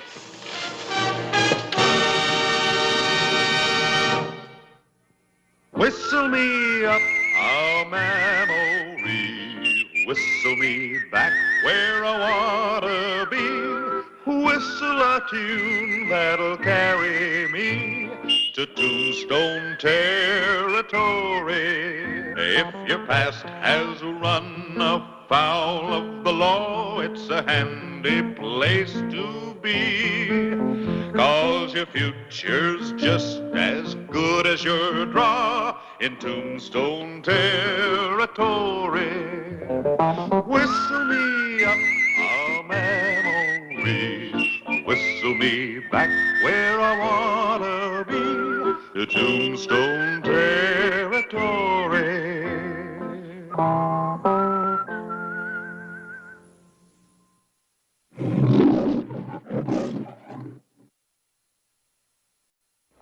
The morning of May 1, 1883, 10 miles from Tombstone, Arizona Territory. The hunter and the hunted.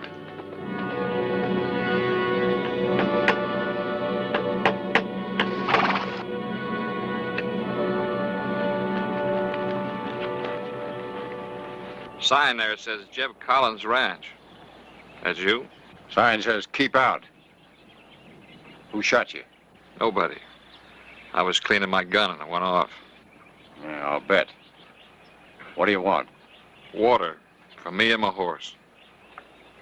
There's the well. Take it and get out.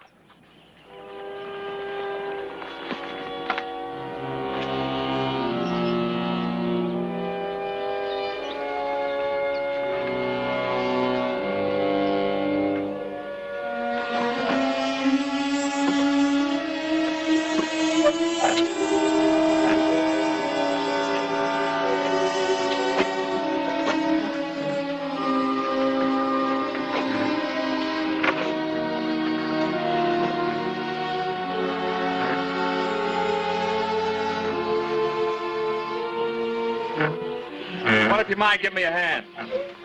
Haul your own water. Look, don't let the bad shoulder throw you. Come on over here.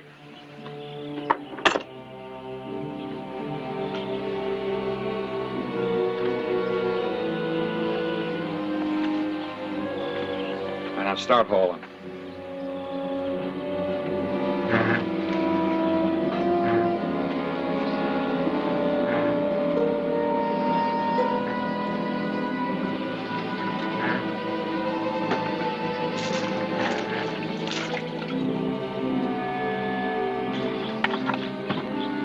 You want me to feed it to you, Jackson?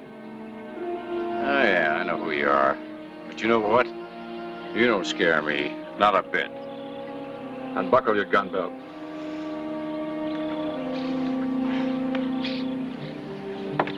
Now put it down over there.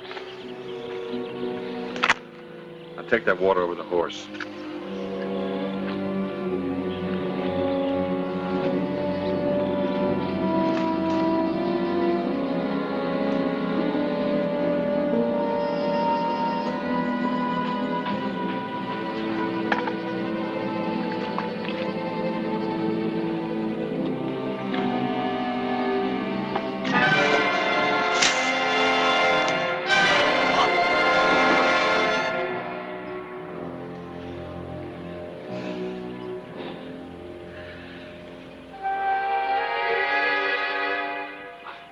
You know, I could have killed you, old man.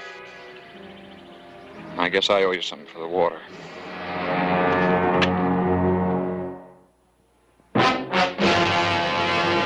An actual account from the pages of my newspaper, the Tombstone Epitaph. This is the way it happened. In the town too tough to die. Tombstone territory.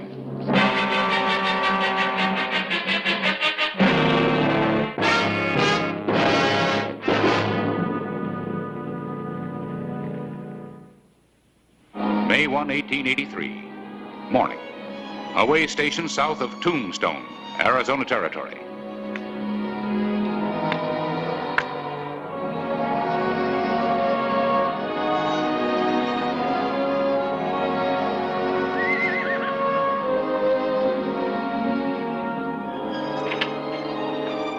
Bill? Yeah, right over here. What do you need, Clay? Food, drink, or information? What happened to you? A scorpion hit me. Yeah, it takes quite a while for that to get out of your blood. I need a horse, fast. Mine threw a shoe about a mile back.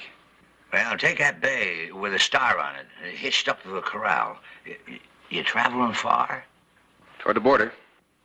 By yourself? No, my deputy's bringing a posse a few miles back. Posse? Yeah, Leif Jackson and his boys. Yeah, after you drop down to the desert, there's a lot of open country between here and the Guadalupes. A lone rider's an easy target.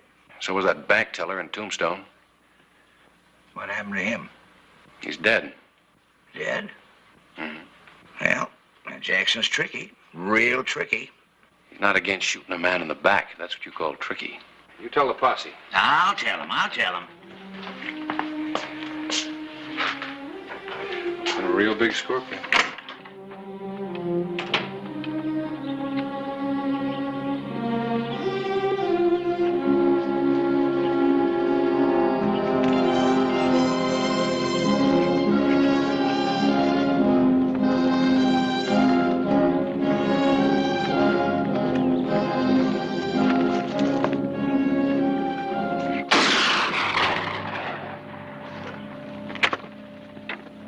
Hold your fire. Right out, or I'll put a bullet between your eyes. This is the sheriff. What sheriff? Hollister, Tombstone. Huh? Well, stand up so as I can see your star.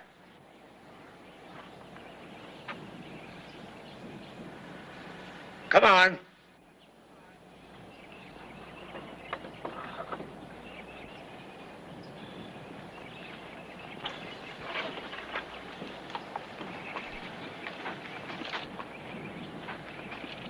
Shoot at everybody that comes riding up here? There's a sign that says keep out. There's also a law against killing people. Those weren't warning shots. No, I thought it was somebody else. Who? Jackson. Leif Jackson. I thought he'd come back. When did he leave? About an hour ago, maybe more. What direction?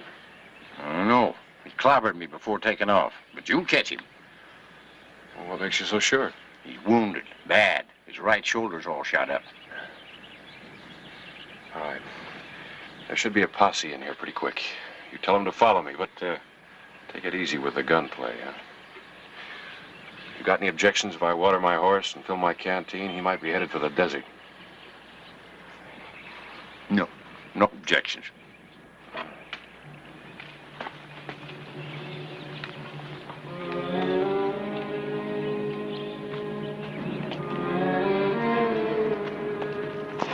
May 1, 1883.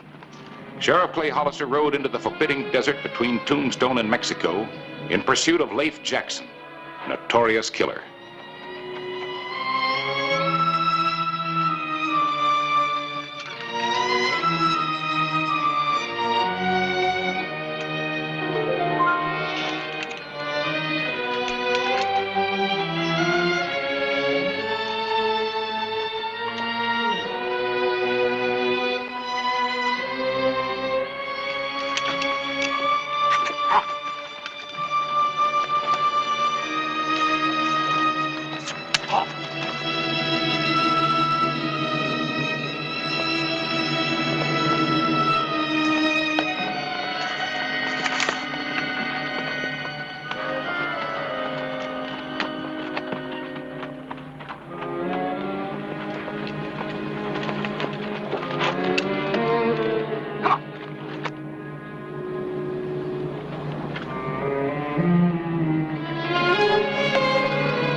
Jackson! There's a law! Throw away the gun, come out with your hands up. I'm taking you in. Alive or dead, make up your mind. You got just 1 minute to decide.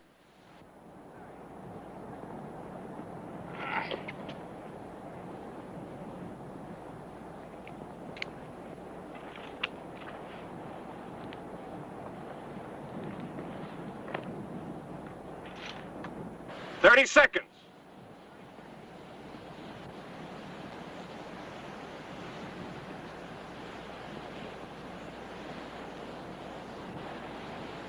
"5 seconds.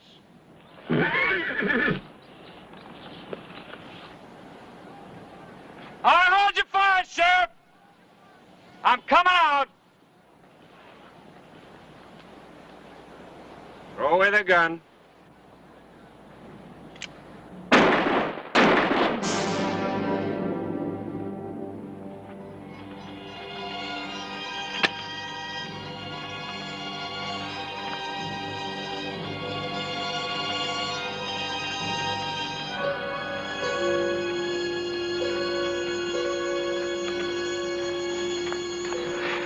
I've seen some unnecessary killing in my time, but that tops them all.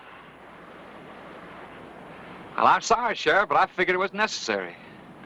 You've just given me another reason to get you back to Tombstone.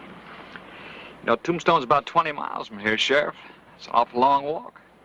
Your blisters will match mine. And from the look of you, I'm in better shape to walk it than you are. Now, don't be too sure, lawman. You know, that money bag's going to save me from making that trip. Oh, is that why you killed the horses? Give your boys a chance to catch up with you? Yep. When they get here, you're going to have a lot more trouble, just them few blisters.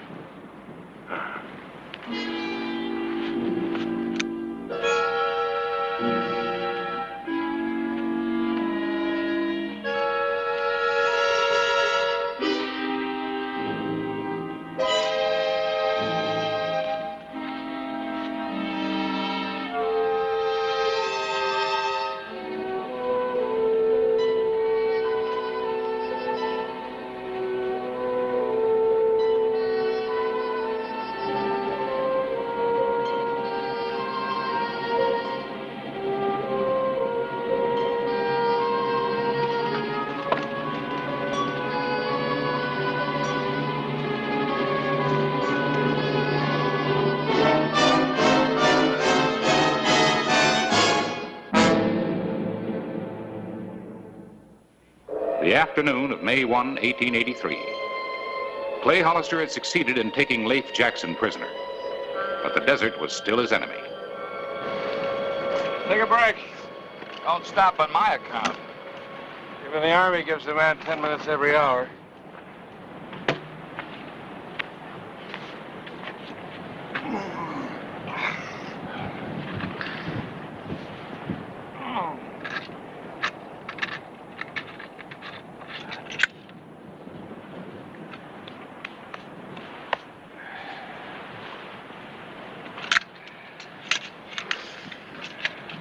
Not much less to carry.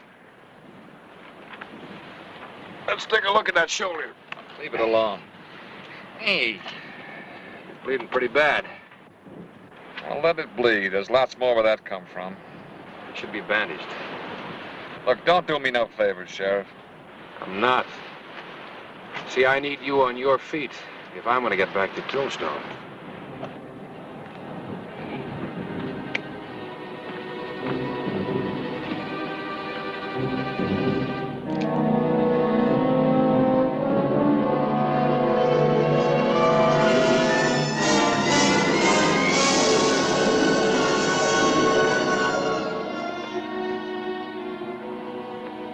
Take your shirt off.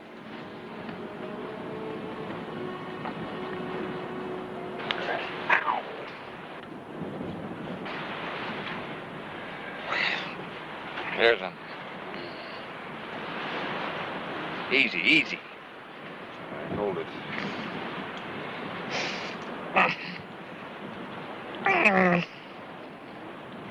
Sit up.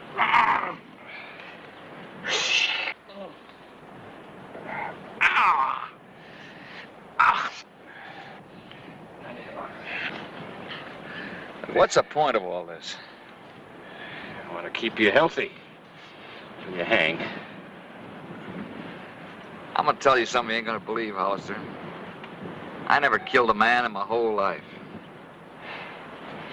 I suppose that bank clerk died of old age? He would have if I had my way. You see, I'm a hold-up man by profession. I'm no killer. You call what you do a profession? Yeah. And I'm good at it, too. So good that you're my prisoner. Well, that's only temporary. That'll change. As soon as my boys come by, you'll find out which one of the gang is the real killer. Even though I do get all the credit. Well, thanks. I'll keep my eyes open. Looking right at you. You do that. Yeah.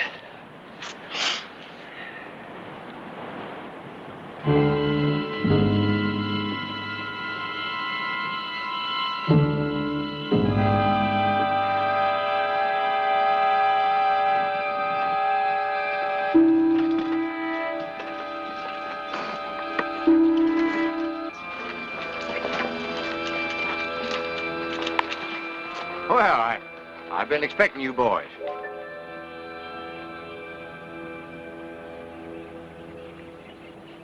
Who told you we were coming? The sheriff. How long ago? About an hour ago.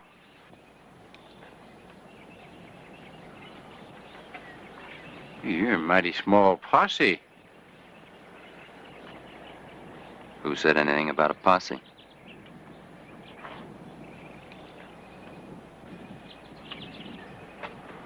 Oh.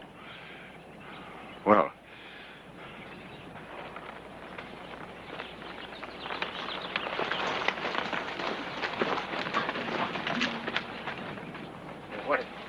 What do you want from me? What'd the sheriff want here? Water. What else? Nothing. Nothing else. We asked you a question, mister. Well, I answered. But we don't like the answer. It's like I told you. He asked for water. That's all. Jackson was here, wasn't he? No. And you told the sheriff about him. No, I didn't. Now you just can't wait to tell the posse about us, can you? No, I mind my own business. I don't care about Jackson or the sheriff or the posse. Well,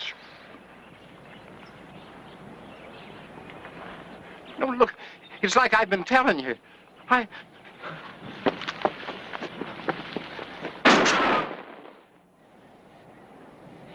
No, wait, boys. It ain't none of my business. I didn't have nothing to do with it, boys.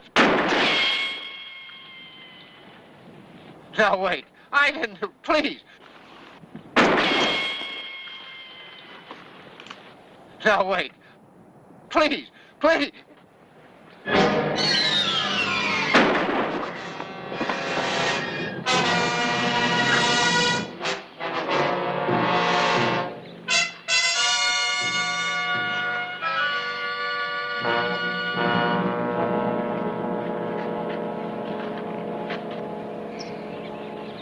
Well, now I'm in the mood to get me a sheriff. I knew something would go wrong. The rest of you wouldn't listen. What are you talking about? The money. Jackson's got it all, every cent. We should have split it up back there. Well, we're going to split it with a posse breeding down on next. We had to separate and meet later. Maybe Leif will show up with the money. That is, if he isn't on his way to Mexico with it. There's one thing, Cushman. If he has run out and is on his way to Mexico, I take care of him, understand? Yeah.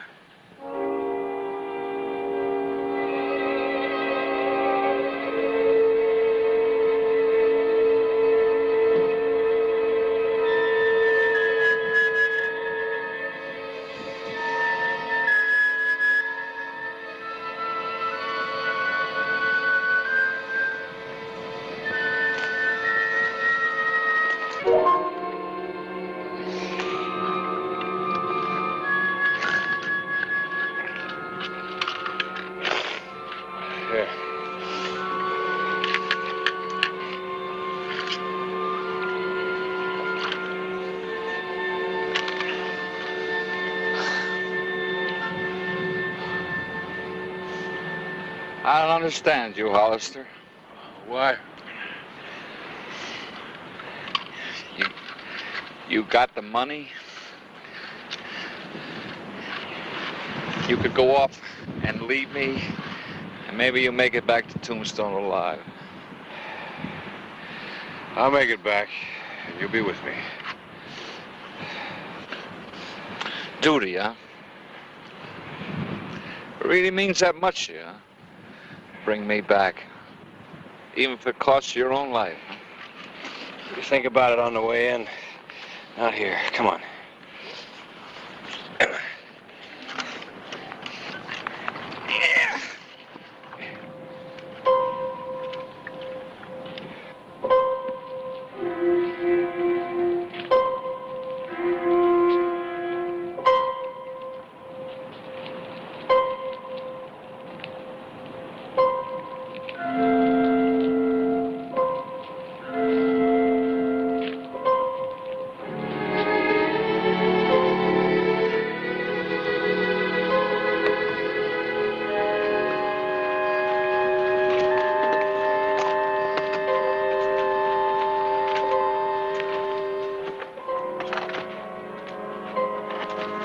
Lucky. Looks like we got Jackson and the sheriff.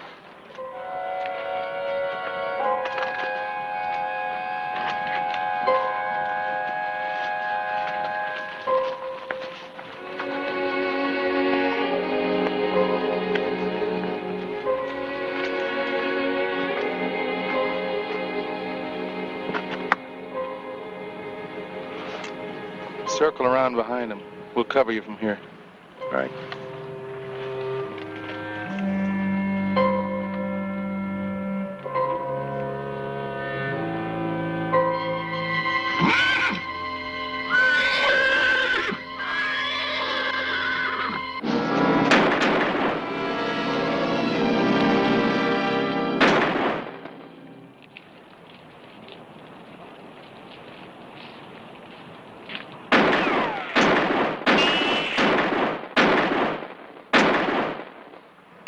Odds are against you, Hollister.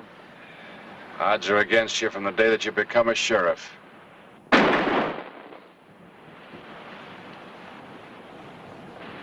don't think you got a chance either.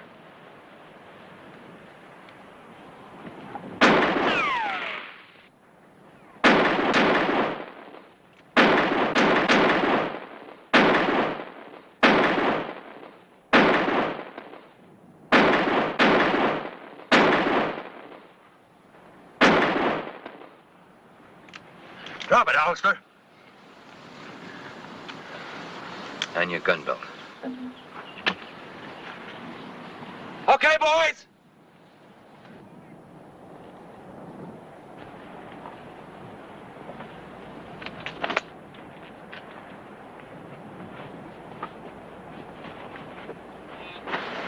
Looks like you got hit, huh, Jackson?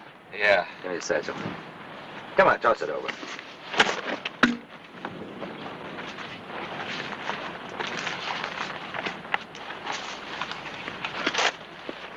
Now, you call it. Kill him. Jackson, too. Me?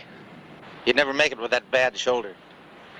This way it'll look like you and the sheriff killed each other, if they ever find you. All right, Welch. It'd be a pleasure. I wouldn't. You wouldn't. That's a laugh. You got witnesses. Witnesses? Buzzards? Posse.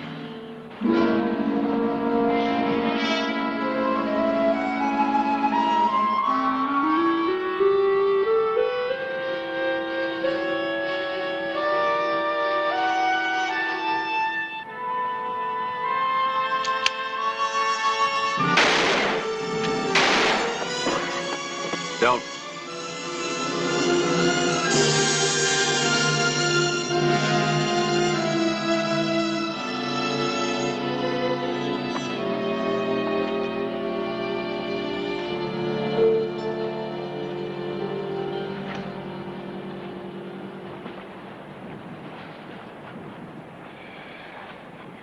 Now it's my turn to ask. Why? Rather than to be killed, I'd rather be tried for being a robber. That is my profession. I believe you. Now it's up to the jury.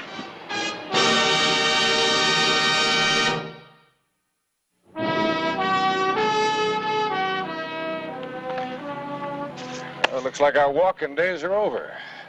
You come through it all right, Clay? Yeah, now that I see these horses. You know, a man could die out here and never get found. You don't know how lucky you are. Lucky? We only rode this way because we were attracted by those vultures up there. That's what I was counting on. What do you mean? Jackson, I've been walking you in a circle. When you shot those horses, you set up a kind of a desert telegraph. I'm sure glad you got the message.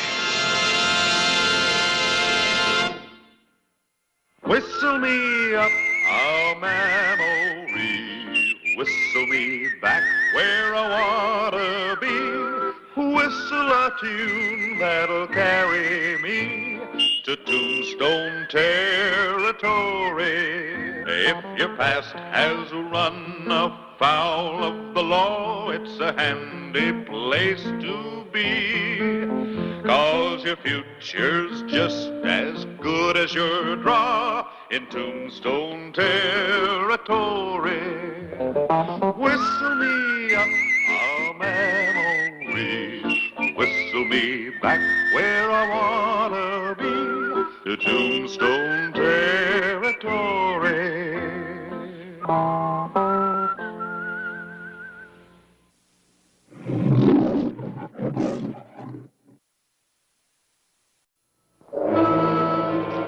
Tombstone, Arizona Territory, August 3, 1882.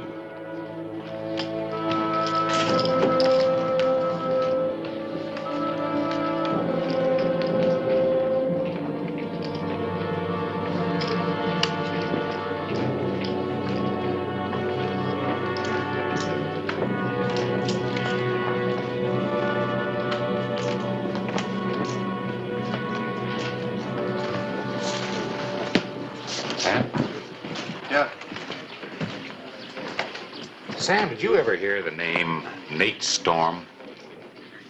Outlaw? Yeah. State of Kansas. Don't know anything about him. Are you sure you don't know anything about him? Nate Storm? I might have heard someone mention it in here. Who? Who mentioned it? Someone. I don't remember exactly who. Oh, come on, Sam. I got work to do. Harris? Oh, hello, Corey. I heard you wanted to talk to me. Yes, I did. Didn't expect the advisor to the town council to come looking for me in saloons, though. Oh, we go into saloons sometime. Have to keep up on what's happening in town. Sam, join me in a drink? Oh, no, thanks. I would like some information, though, if you have it. Shoot. Corey, did you ever hear of a man named Nate Storm? No. No, I haven't. I might have. Might have? What do you mean, Harding? I mean, I might have, one time or another. What do you say to a game of poker? All right, Harding. Let's make it fast, though. My wife's in town with me. I don't want to keep her waiting. Won't take any time at all. Excuse me. Sure. Maybe a friend here'd like to join us. A little poker, Harris? Oh, no, thanks. Some of the time. You sure? You'll be playing in good company. Yeah, I know. Too good.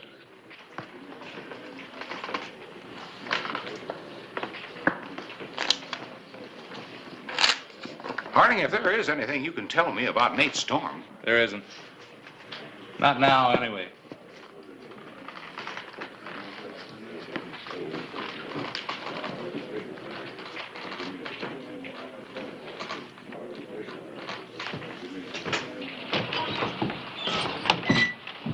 Well, out having a little fun, huh?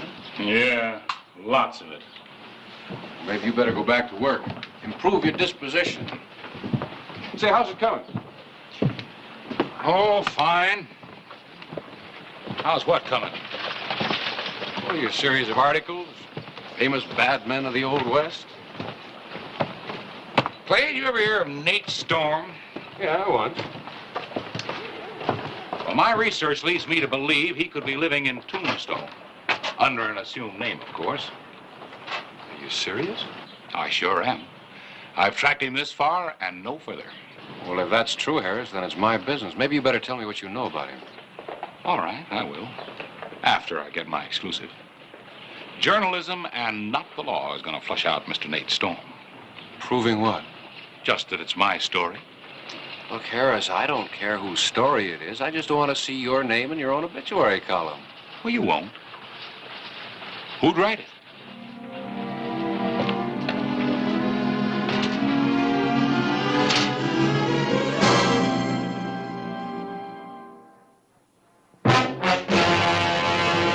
An actual account from the pages of my newspaper, the Tombstone Epitaph.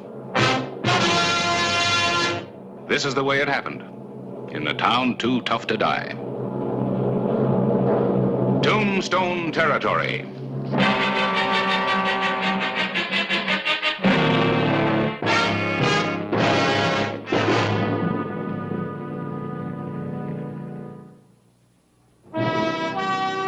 A short time later, the same day, August 3, 1882.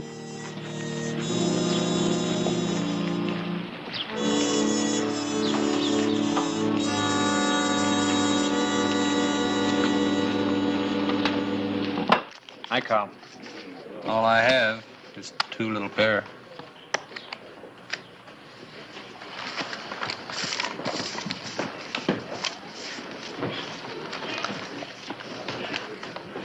You still seem to have better than $100 in your stack, Muldean. With my luck, I don't think that means too much. Let's get on with it, Harding. Cold hands for the stack. Fine, just you and me. Let's leave your boys out of it. Suits me.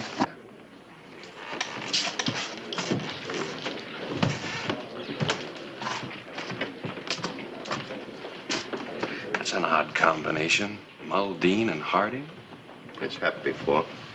Seems like every time Muldean comes in here, Harding baits him in the plane. Don't make any difference who he's with.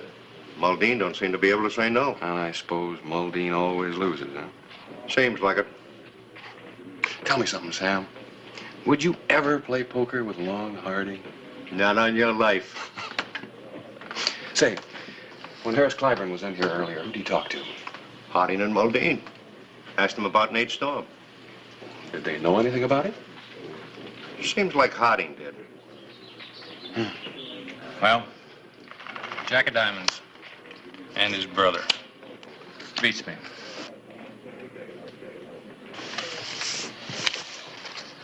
Another day, another dollar.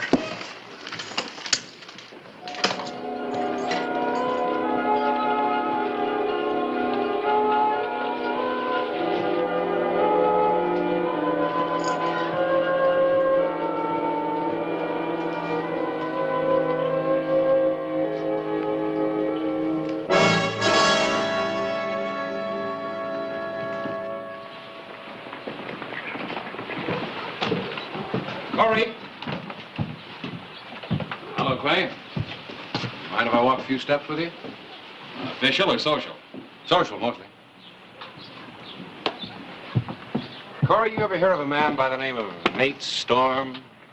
Why do you ask me? Well, you've been around Tombstone longer than most everybody else. Oh, Liza.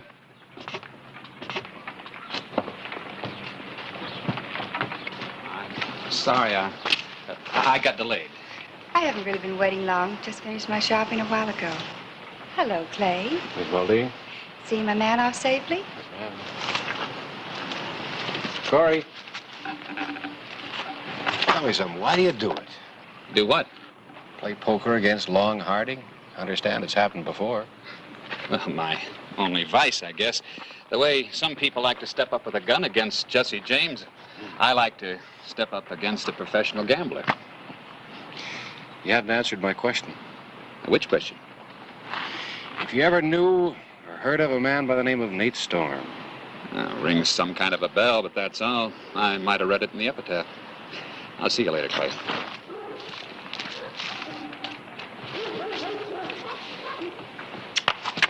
Bye, Sheriff.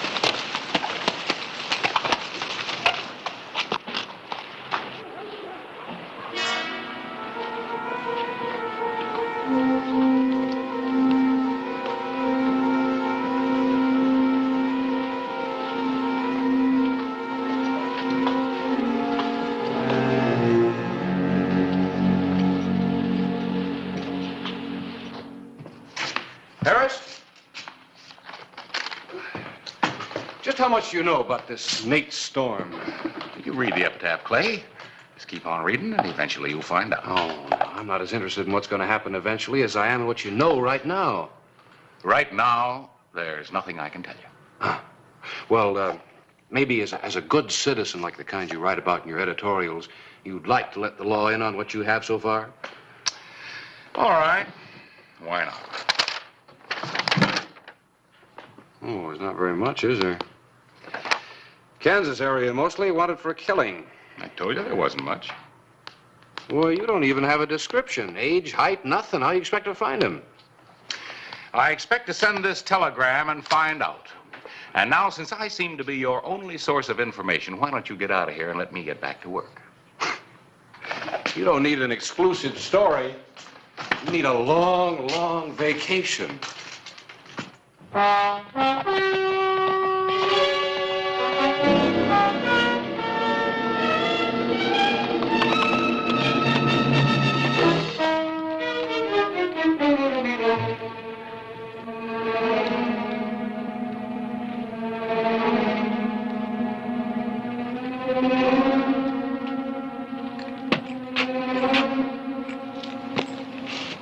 It's open.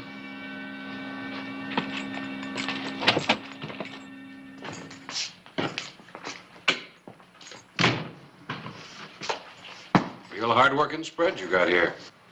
It's mine. I run it the way I like. Does it support you? That's my business. Oh, I thought poker was your business. You got a law to settle out with me. No, I want to know what you know about a man by the name of Nate Storm.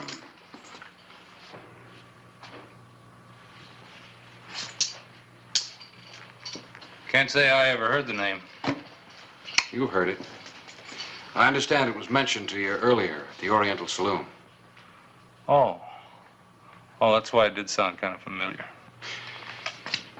Look, Harding, I'm asking you as the sheriff. This is important. You better think before you answer. I never heard of him before today. Thanks.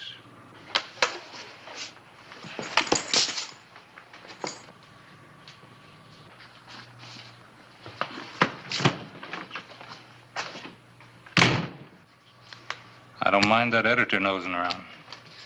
But with the sheriff in it, too. I don't like it.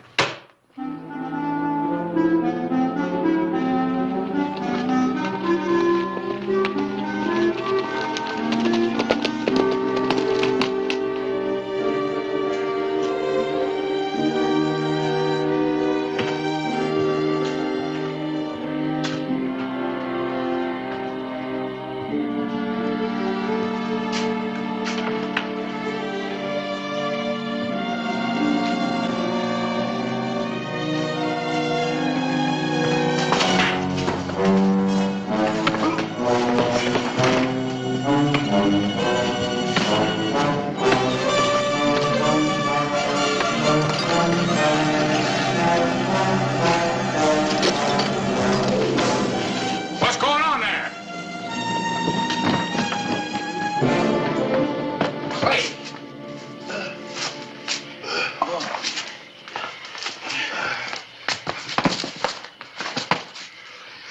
Oh.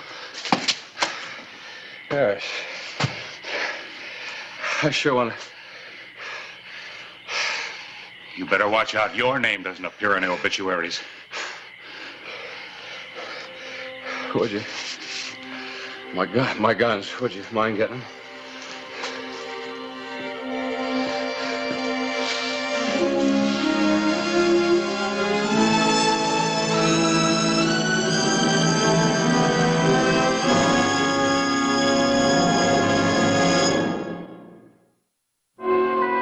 August 4, 1882. Early morning.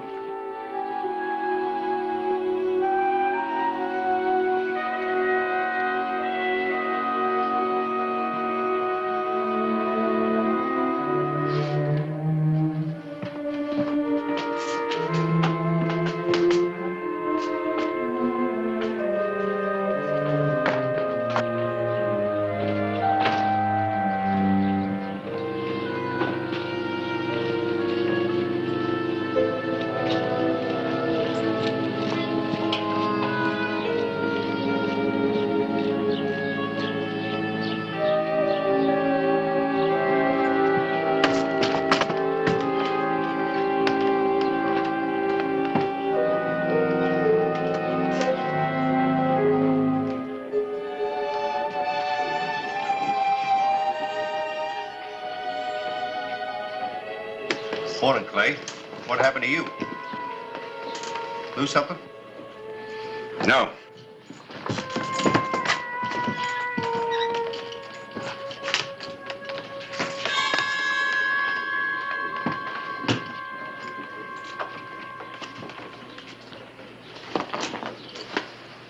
You lost a rowel out of your spur. You learn your manners from your boss. Come on, let's see if this fits.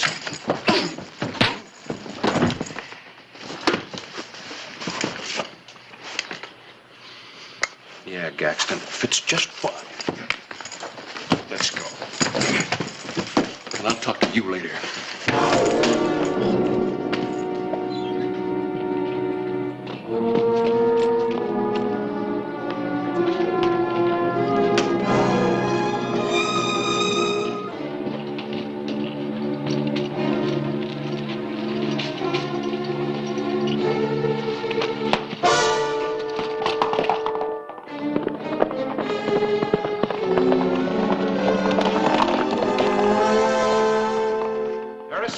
They wire you anything new from the east about Nate Storm? No, Clay, not yet. What's up? Well, I can't waste time. I gotta see a man. Long Harding? Yeah, you pick him too? Sure, no visible means of support. Lives high off the hog like he has a pile hidden somewhere. Besides that, I don't like him.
Don't go away. I'll be back for you later.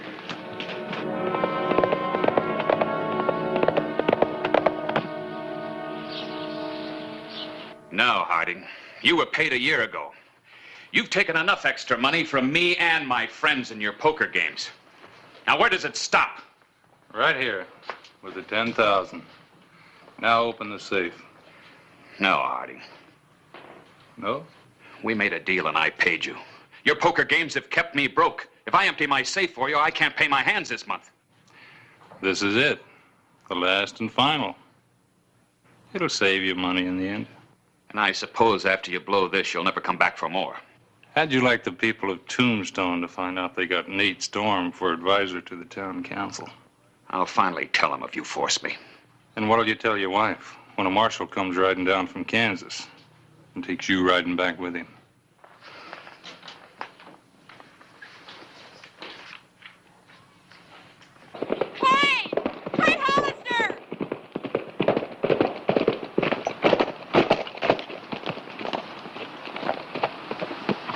I was riding into town for you. Long Harding with your husband? Yes, I've got to tell you. My husband is Nate Storm, yeah, I know. Harding's with him, trying to drive his final bargain of blackmail. I'm afraid. I understand Nate Storm can take care of himself. No, I'm afraid my husband will kill Harding.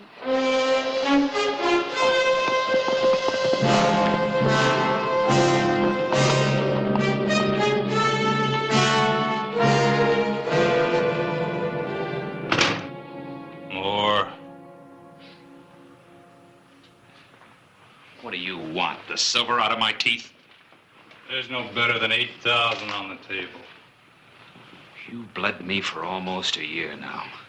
And if I hadn't worried about my wife, you wouldn't have lasted a week. I'll be happy to take what you can get now and get out on your own feet. You don't worry me, Moldine. Your gun is rusty. Take it and get out. Got me an idea, Corey. You rustle around and pick up your silverware. Maybe your wife's got some jewelry. Stuff like that. That won't be necessary.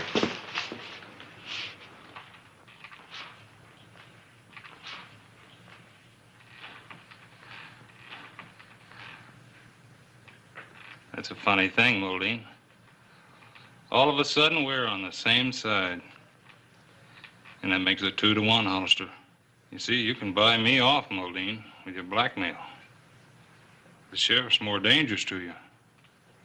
He's a strong, honest man. You can't buy him off. What do you say, Corey? You've always been my friend, Clay. Would you... See, Corey? He's your friend, and I'm your enemy. So he's gonna make you a nice present. 5 years in Kansas. Clay, you're wanted, Corey. I gotta take you in.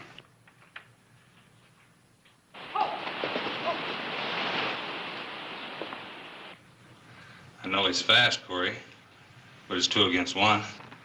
I want the money, and you want your freedom. Go for him, Corey!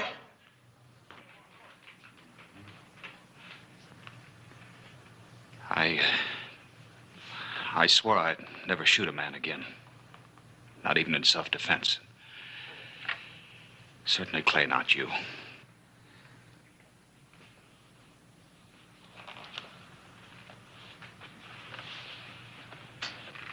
Well, I guess I don't get to take the money. Nope. Then I just as well mosey along. No. Nope. In the Arizona Territory, blackmail is just one step below horse stealing.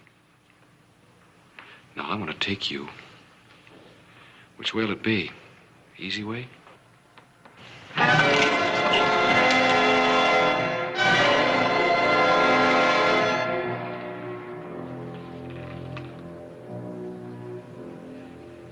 You want your friend Nate Storm?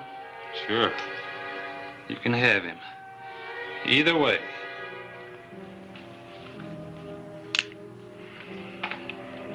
Now, push all that money into one tight stack, Corey.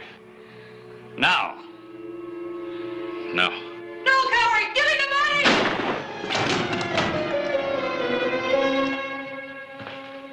1,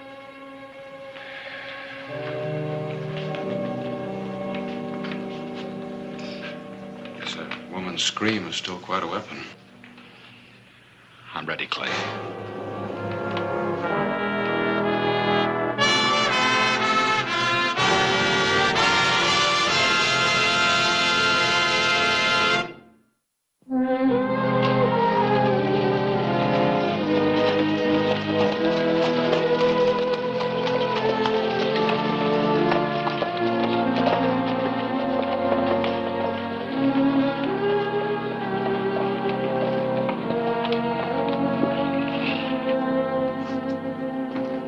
Oh, Corey. I've been waiting for you, Clay. Well, if I'd known that, I would have hurried things up. What things? Lots of things. This is our man. Muldean's our man? This is Nate Storm. Well, well, well. I guess that's the only part of the story I didn't have. You just lost me. That's what I was waiting to tell you. That wire finally came from the east. Corey, the law in Kansas thinks Nate Storm ought to know. They proved that killing was in self-defense 4 years ago. The witness? He came forward several years later, when he thought he had nothing more to fear. Well, guess I won't need these after all.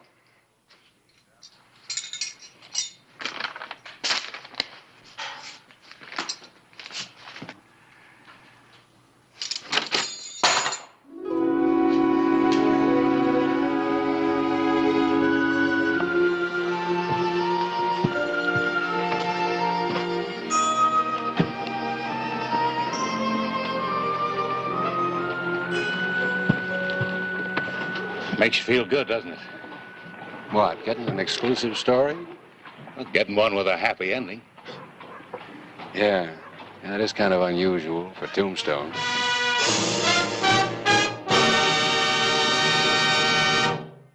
Whistle me up a memory, whistle me back where I wanna be. Whistle a tune that'll carry me to Tombstone territory. If your past has run afoul of the law, it's a handy place to be. 'Cause your future's just as good as your draw in Tombstone territory. Whistle me up a memory, whistle me back where I wanna be, to Tombstone territory.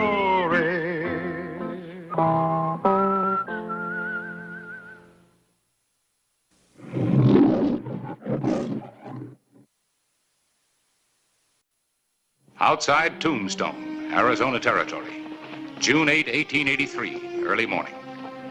The Tombstone Bank had been robbed, and the teller shot and killed by the fleeing gunman. Halt!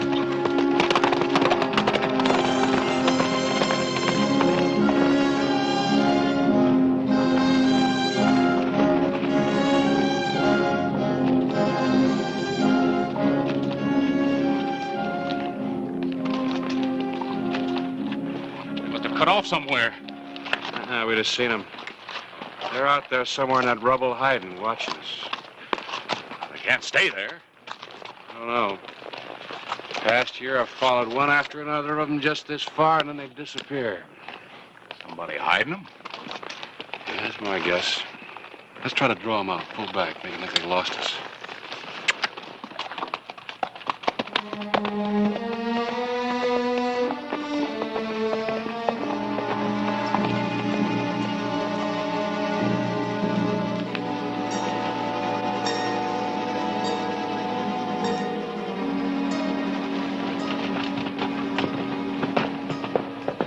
Follow him. See who they're doing business with. Cover me, I'm riding in.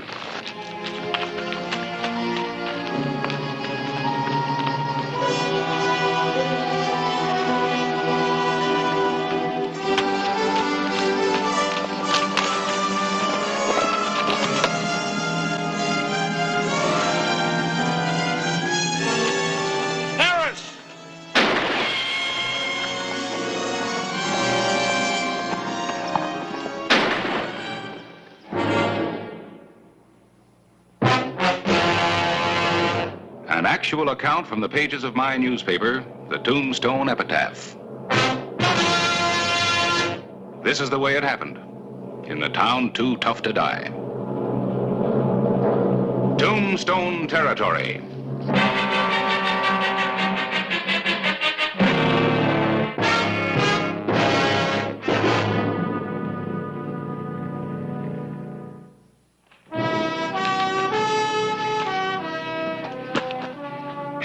Caught a rotten ricochet. You think you can walk on it? I sure hate to leave you. That's bad. I'll be all right. Did you get a good look at him? Good enough. The Burnett brothers, Horn and Hugh.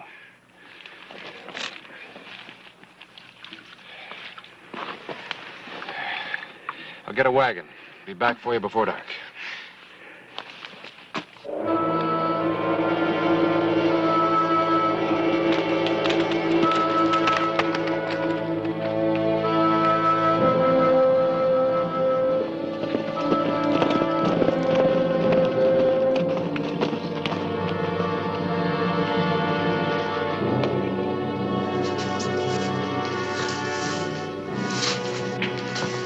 Gunther? Horn Burnett, this is my brother, Hugh. A friend of mine said if I haven't gotten any trouble, this is a place to come to.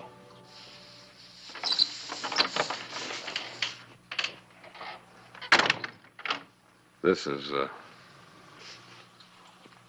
Mrs. Gunther. Sure.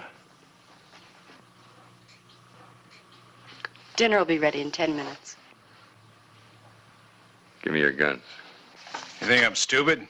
Yeah, most of the time. Give me a gun, you. How much did you get? About $8,000. 8,000. I'll take 3. That ought to about do it. Hey, there's more than that in there. What do we get for it?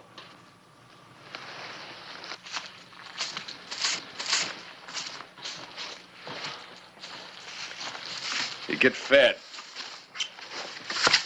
while you're in here.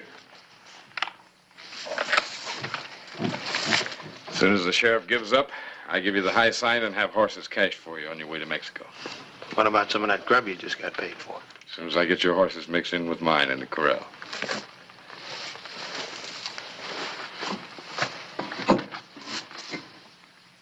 Incidentally, I'm the only one you deal with around here.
Well.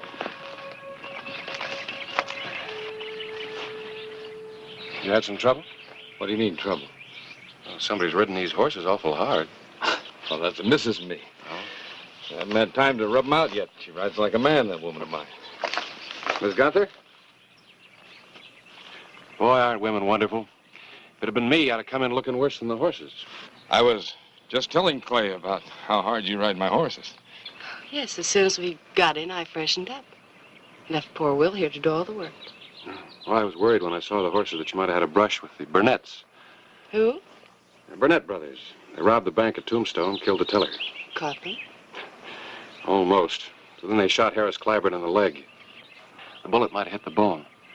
I'll need a wagon and some help to get him back to the doctor. He's not very far from here. Well, I do have a wagon, but Will, dear, I'll be all right. I'll hitch it up.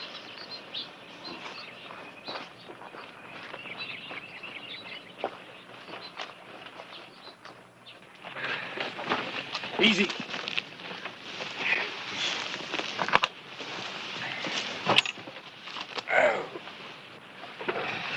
Can make it? Well, I guess you don't need me anymore. Thanks for the wagon. Welcome. I'll have you in town taken care of by dark. And I'll take care of the Burnett's.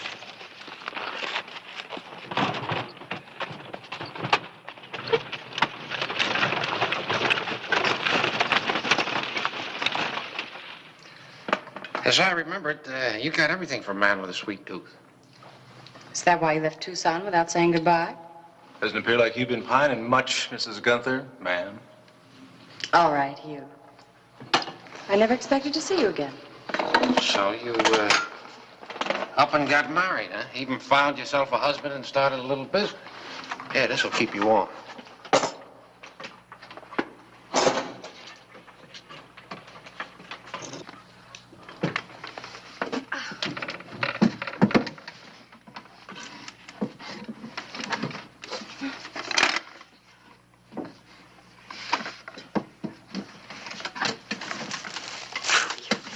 Horn in broad daylight. Oh, it's coming dark. Your brother's probably listening. He probably is. Why do you torture him? Well, he has to get over you. I told him that the minute I saw you in Tucson. You got over him, didn't you?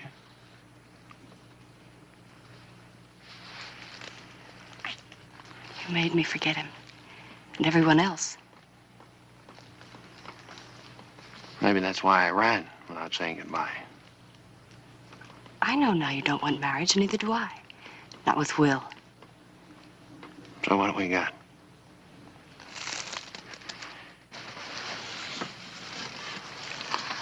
Everything we had before.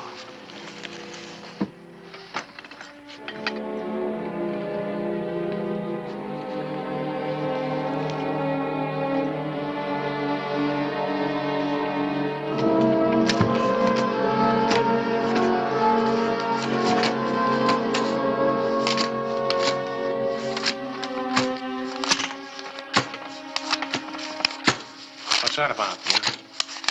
Taking my share. From now on, I'm taking my share of everything. Well, you know she's too rich for your blood, you. You learned that a long time ago, didn't you? Yeah, she wouldn't have been if it hadn't been for you. As soon as I get out of this hole, I'm on my own. Well, I told you 100 times, you're gonna end up with a rope around your neck or a bullet in your back. And leave me alone in a cruel world. Now, you don't call that brotherly, do you? Shut up!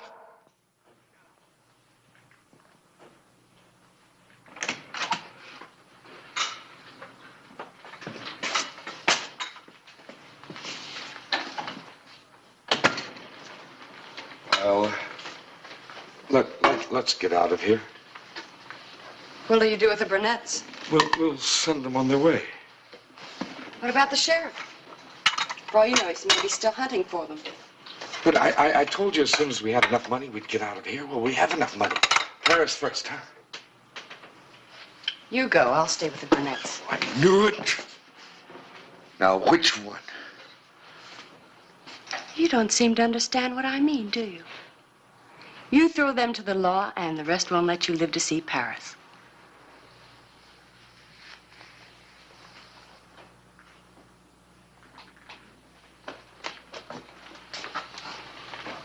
Oh, and Will, you ever lay a hand to me again, I'll walk out on you.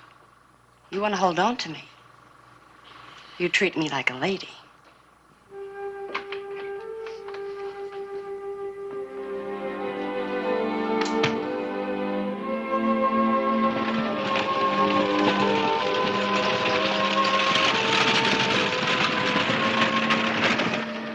Well, thanks for walking me home.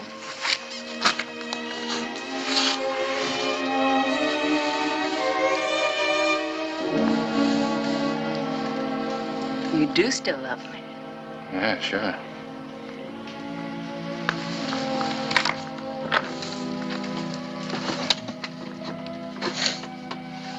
the matter? Well, you said he was running out on me. I guess he meant it. I'll see you later.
Horn, come on up.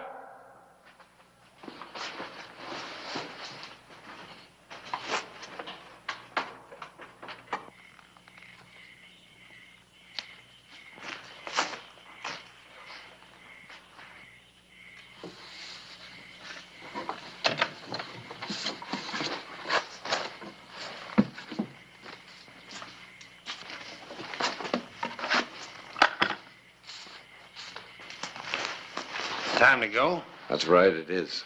You got more than you paid for here. What do you mean? You and my wife. Look, let's be sensible. That's right, it is. Hold it. Hand it over. Put it in the bag, by the handle. That's for my brother if I ever see him again. Now show me the way to Mexico. Not all the way, just far enough. He'll be back before that lovely wife of yours knows you're even gone. Now get going.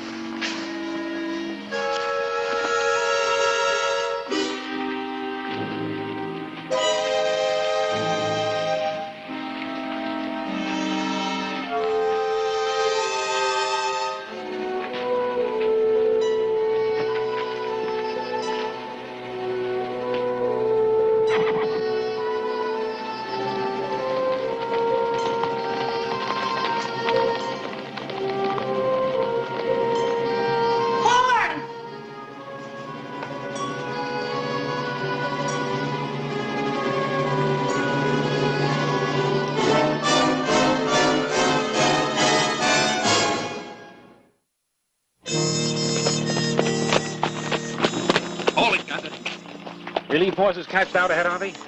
Right behind Spring Rock, just like I said. You can't miss them. Well, I guess I won't need you anymore. I could kill you, but I'll let you go on living a slow death. Worrying about every man that even looks at Viola. Oh, if you see that fool brother of mine, send him along after me. I'll be waiting for him. Oh, I will.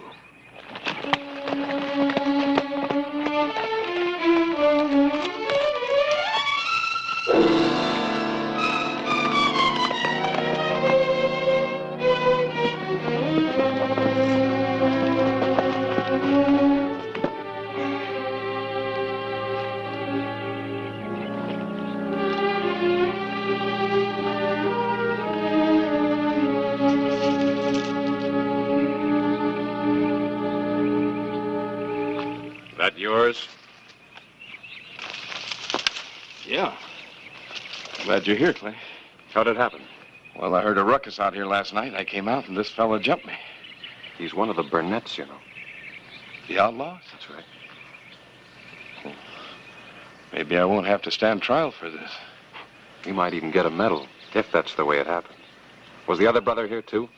I don't know. It could have been. When I got up this morning, one of my good horses was gone. That's where I've been. Out looking for him. No trail, no sign, nothing. He's probably plumb out of the country by now. Well, come on in the house, Clay.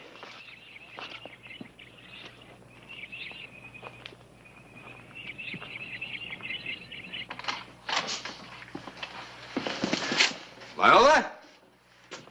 Clay Hollister's here. I guess she must have overslept the excitement of last night, no? Viola?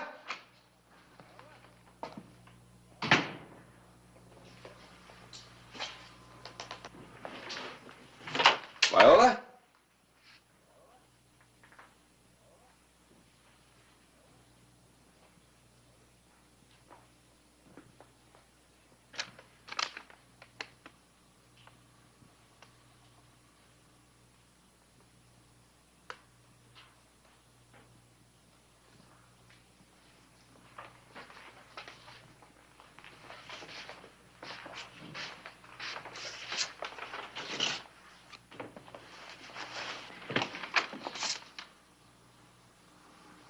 She's gone.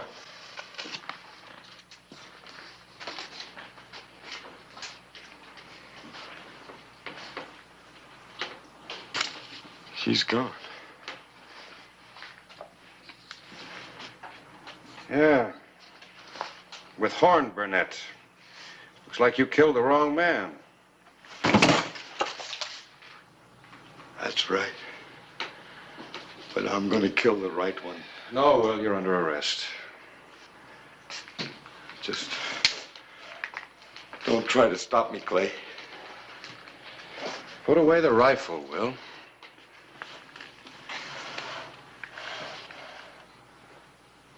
Don't try it, Clay.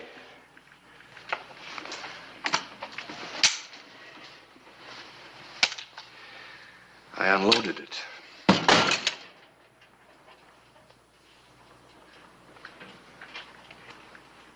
At least Viola got away.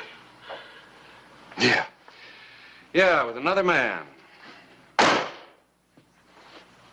I'll get him. Sure, if you know where he is. Clay, I know where he is. I'll take you to him. I don't know, Will. I'm supposed to take you to jail. But he's a killer, Clay. What about the bank money? Yeah.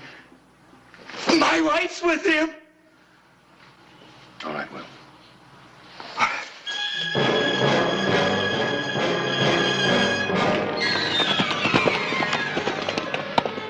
You know, if he gets across the border, I can't touch him. He won't make the border, I can promise you that.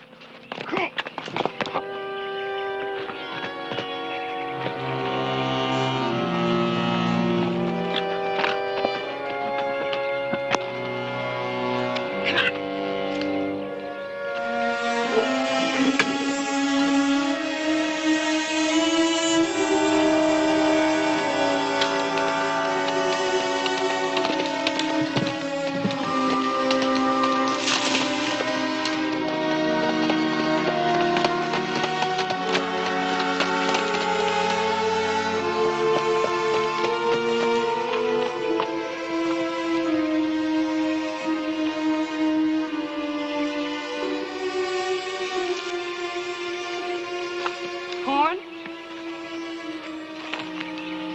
Where are you, Horn? Figured I was a goner, did you? What do you mean? That husband of yours. There'll be fresh horses waiting in the corral.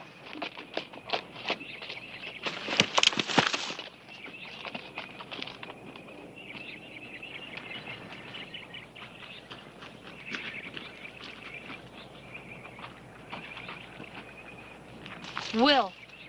And the sheriff.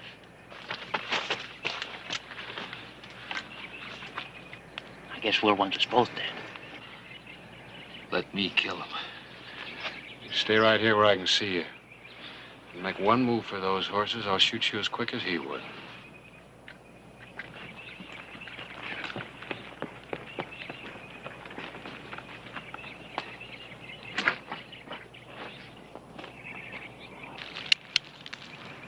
Bernard! Throw down your gun and come out!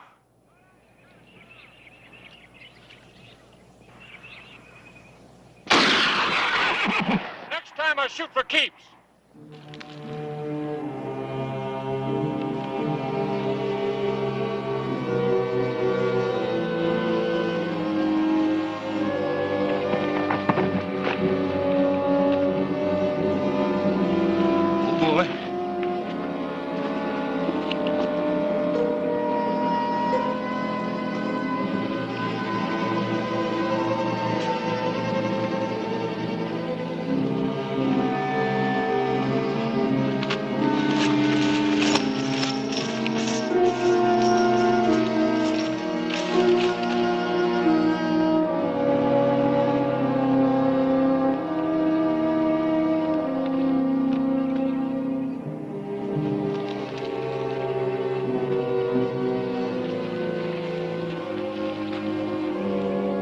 Look, Sheriff, let's talk sense. This is a standoff. You go your way and I'll go mine.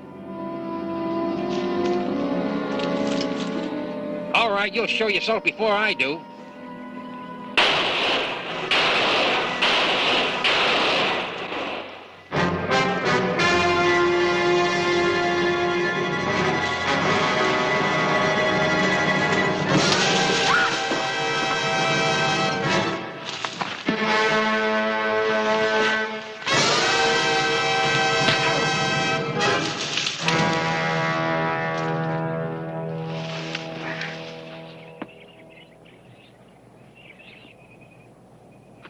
Horn?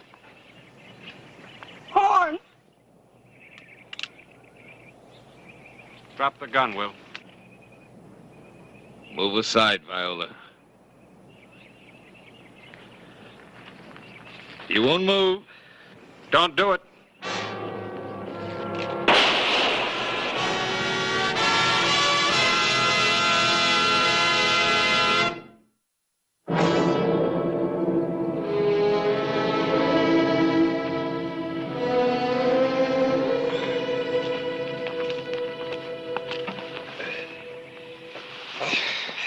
You'll live.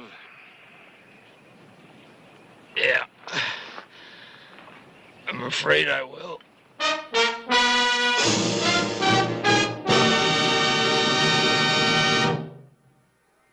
Whistle me up a memory, whistle me back where I wanna be, whistle a tune that'll carry me to Tombstone territory. If your past has run afoul of the law, it's a handy place to be, 'cause your future's just as good as your draw in Tombstone territory. Whistle me up a memory, whistle me back where I wanna be, to Tombstone territory.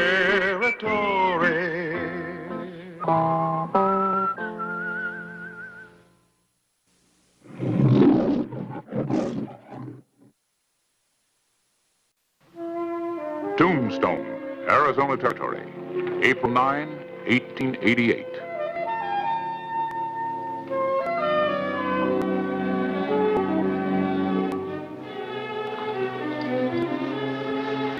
Yes, sir. I'd like to open an account. Yes, indeed, sir. And how much would you plan to deposit? 200. The name's Loring. Jim Loring.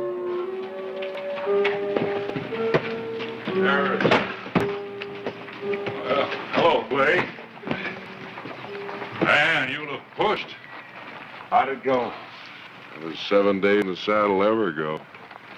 I withdraw the question.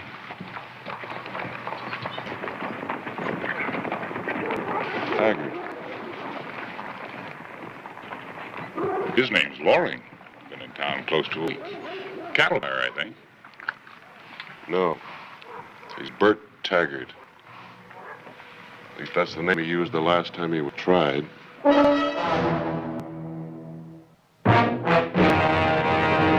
An actual account from the pages of my newspaper, the Tombstone Epitaph. This is the way it happened, in the town too tough to die. Tombstone territory.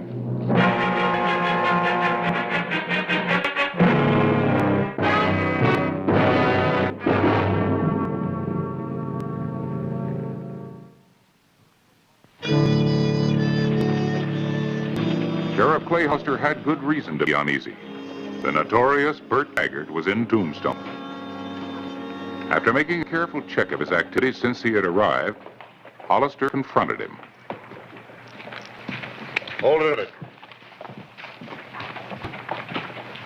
Talking to me, Sheriff? That's right, Taggart. My name's Loring, Sheriff. Loring, Brown, Smith, you can call yourself any name you want. You're still Bert Taggart. So what do you want in Tombstone? Why? Well, I just want to warn you. First wrong move you make, you're in trouble. Is that clear?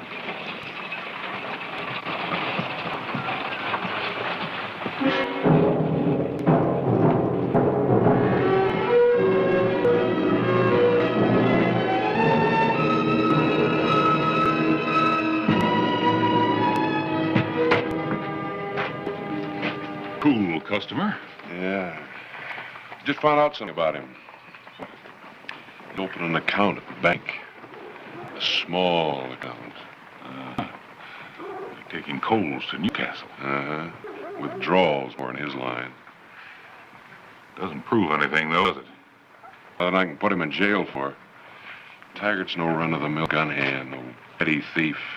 He's engineered some of the biggest crimes in this territory. He's up to one now.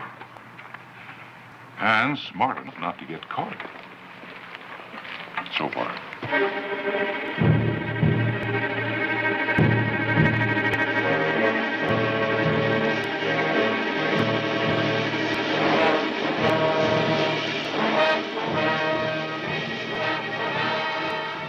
Early morning, April 10th.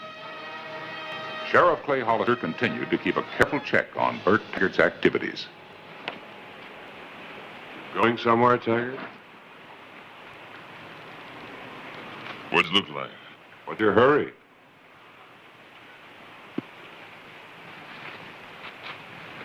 I don't like the way it smells around here.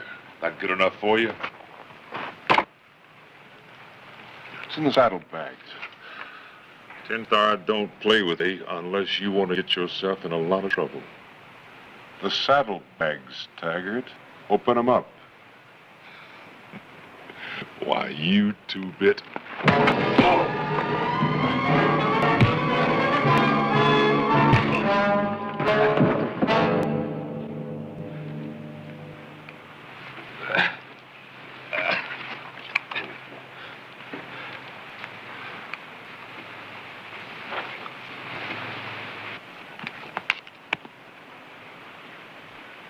What's this, Taggart?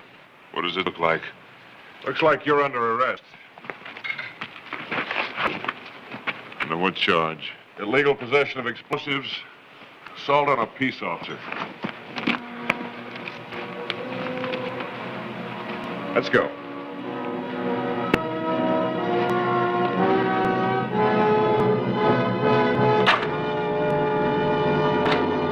Everything out of your pockets on the desk.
that? Dynamite? 40%. Whew, that's potent stuff. Open up to blow the doors off any safe in the country. Hey, Sheriff. Come here a minute, will you? That's what he wants.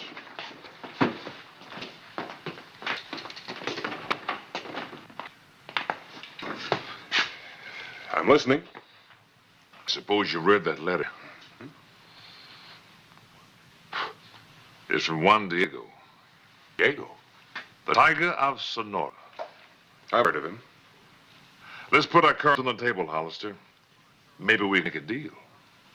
Now, you're doing talking. You turn me loose, and I'll give you my word I'll steer clear of Tombstone. That doesn't sound like much of a deal from where I stand. It will. You see, Juan Diego plans to go political. Now, that requires money, Sheriff, for guns. Guns for Army. That's Mexico's problem. Is it? You see, Juan Diego plans to get that money on this side of the border. That's where I come in. 5 years ago, I set up a few jobs for his brother, Ramon. That watch that you took, he gave it to me. It's engraved on the inside. To my good friend Bert Taggart from Ramon Diego. Ramon Diego's dead, isn't he? 2 years ago, Agua Prieta. He was found in a gutter. No, Taggart, I still don't see a deal. Tombstone's the richest town in the territory. Diego knows that. Now, if I don't show up, he's liable to come into this town and try to take it with his guns instead of my brains. He'll rip this town apart at the seams. Now, if you let me go, I'll swear I'll keep Diego and his killers out of Tombstone. He'll listen to me. He knows my reputation. Knows it? Haven't you ever worked with him before? No, just his brother Ramon. I've never met Juan Diego. But like I said, he knows my reputation. We made our deal by letter. Well? I'll think of that. But it shouldn't be too hard to figure. With me in jail, you people get killed out on the streets. Or me out of jail, there's no trouble.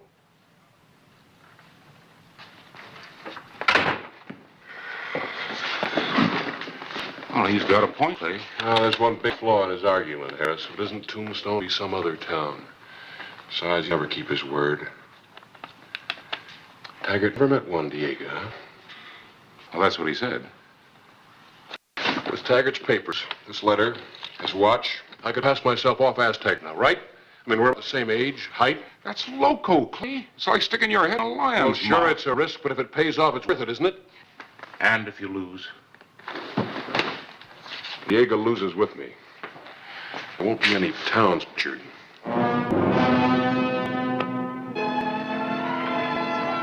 Well, it's a long chance, but it's the only one we've got. Diego's only interested in money and get it without a fight for it. So much the better. You tell the telegraph operator the signal will be when the line goes dead. Clay says he's going to manage to cut it somehow. Yeah, and when that happens, I want a real man around the bank. But out of sight. We don't want to tip our hands until we're ready. You got it? Yeah. See you later. Good luck.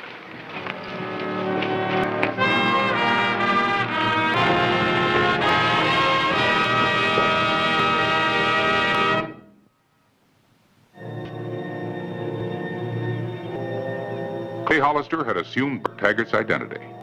Tombstone's life was at stake, and so was his own.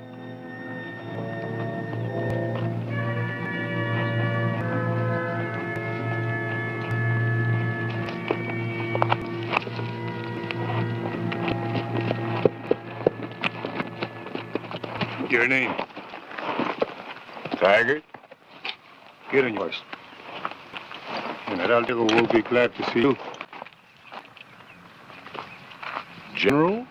Yes. El Tigre de Sonora now is the General. Who made him a general? He did. Why? Get on your horse.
calls himself, Taggart?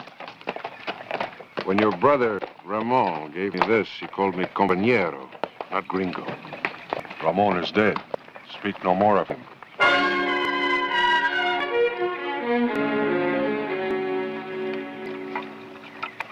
I have heard of this dynamite.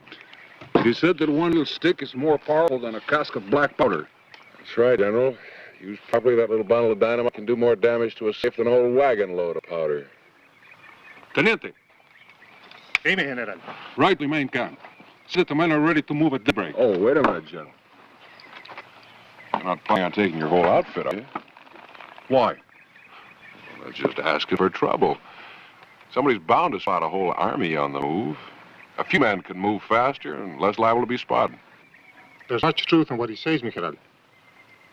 I will think of it. The morning will bring my decision. Oh, you're the general. Vamos al campo. Vamos sin perder el tiempo. Vamos sin perder el tiempo.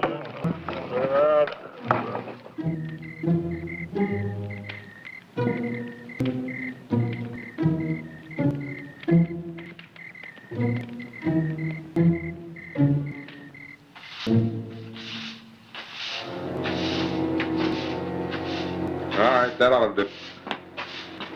Give me the broom.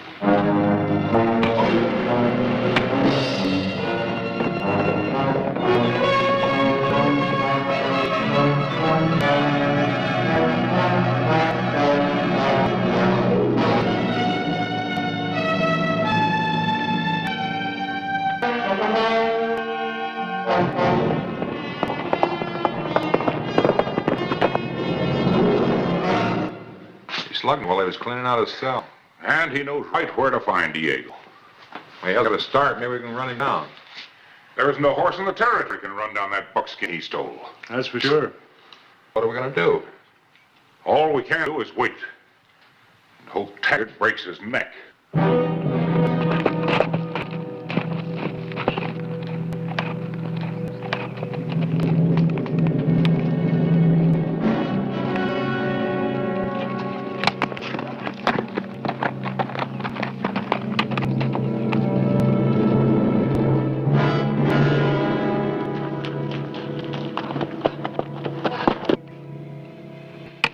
Now, from 5:30 to 6:30 in the morning, there's nobody on the streets. Town's buttoned up. This is an hour to do a job that shouldn't take more than 20 minutes. That will only take a handful. The rest of my army can spend its time more profitably. How? An army needs cattle for food. But most of all, we need money. How do we get inside the bank building? Well, this alley leads around behind the bank. That back door shouldn't be too hard to force. Only 2 men in the alley to guard against surprise. And you, me, and 2 other men will do the inside work.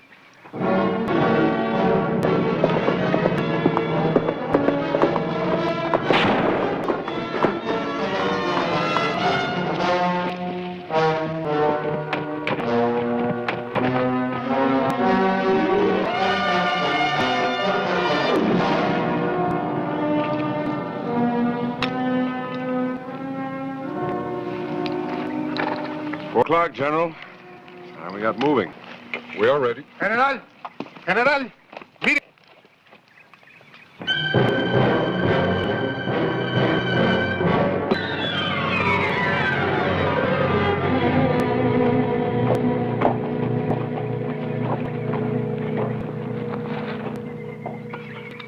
If I didn't need the money for my army, I would kill you both.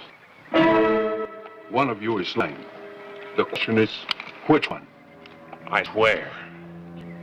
He's an imposter. I'm Taggart. Silence. You have the watch, the letter.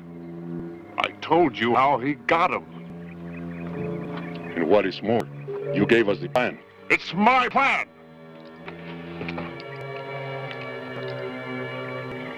All right? If you won't kill him, I will.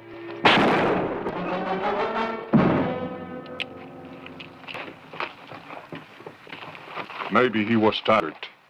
Maybe we find out for sure after you have done your part and we get the money. Give me your guns. What's the idea? You said yourself there wouldn't be any need for guns if we followed your plans, Senor Taggart. Do you feel differently now? No, just so long as I get them back afterwards. They're a matched set. I wouldn't want to lose them. You will get them back, Gringo. But if you are not Taggart, we will bury you with them. Teniente, traigan los caballos y vámonos. A los caballos. 5:10.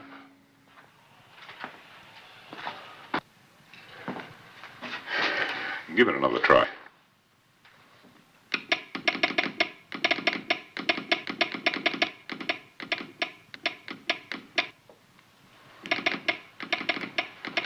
Still open.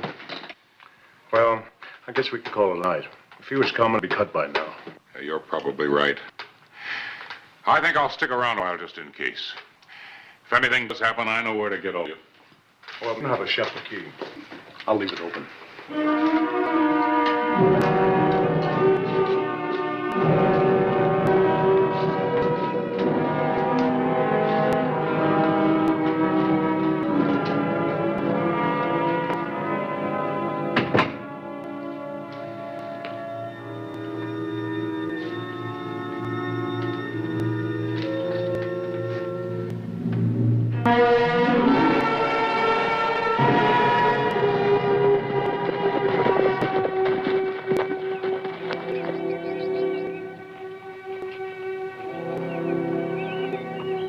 It's 5:30. Your plan was to cut wire, was it not? Like you said, in this way they can alert other towns after we are gone. That's the plan. Well, I think we change it. Later, after we get the money from the bank, we cut the wire. You agree? No, I don't. Correct me if I'm in error. If someone were in the telegraph office and the wire was cut, that could be a signal, no? What are you getting at? It's very simple. If this is a trap, you will be first to die. Is that understood, Gringo? Understood. I just had an amusing thought. If that other fellow was telling the truth, you, the sheriff, would be robbing your own town. Adelante!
Dámele barra.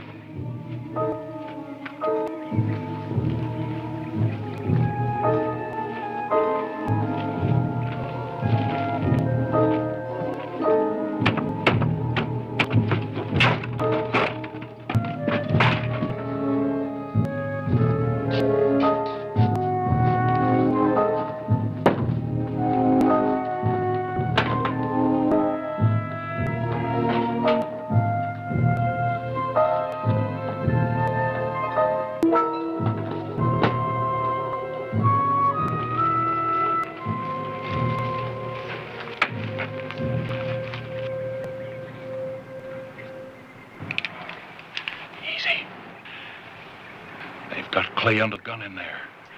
Diego must suspect something. What are we gonna do? We wait. Something wrong, Gringo? I was a little bit nervous. You got a smoke?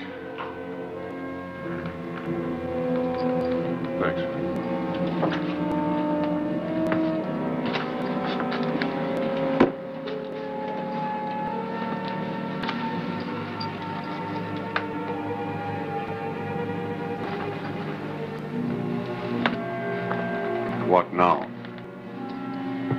It'd be best if you could move it a couple of feet away from the wall.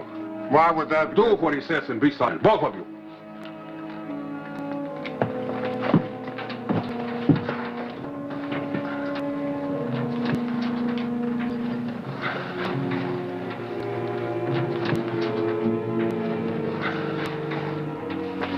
Another, we got it. You should have brought some bigger metal along. Push, Tonio. Push, Jorge.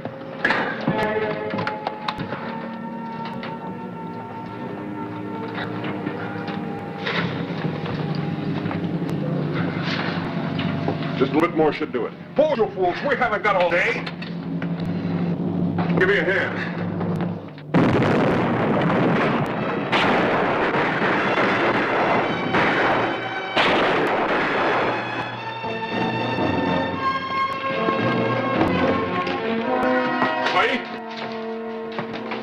Wait. I heard.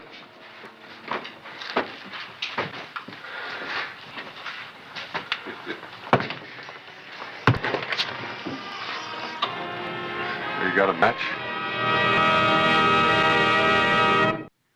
It is with sincere gratitude the Mexican government expresses appreciation of your efforts in capturing the bandit known as El Tigre de Sonora.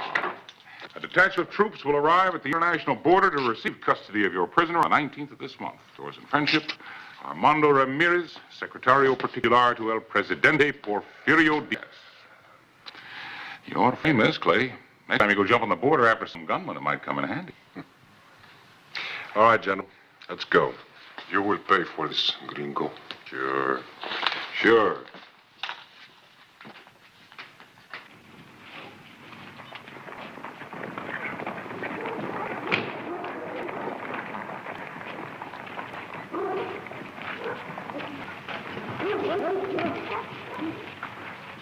Juan Diego, self-made general. I wonder what made him do it. I don't know. At least he'll get a military funeral in front of a firing squad.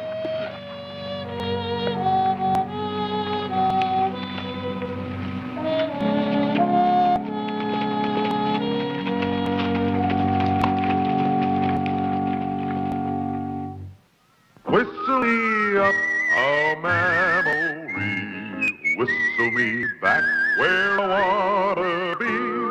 Whistle a tune that'll carry me to Tombstone territory. If your past has run afoul of the law, it's a handy place to be. 'Cause your future's just as good as your draw in Tombstone territory. Whistle me up a memory, whistle me back where I wanna be, to Tombstone territory.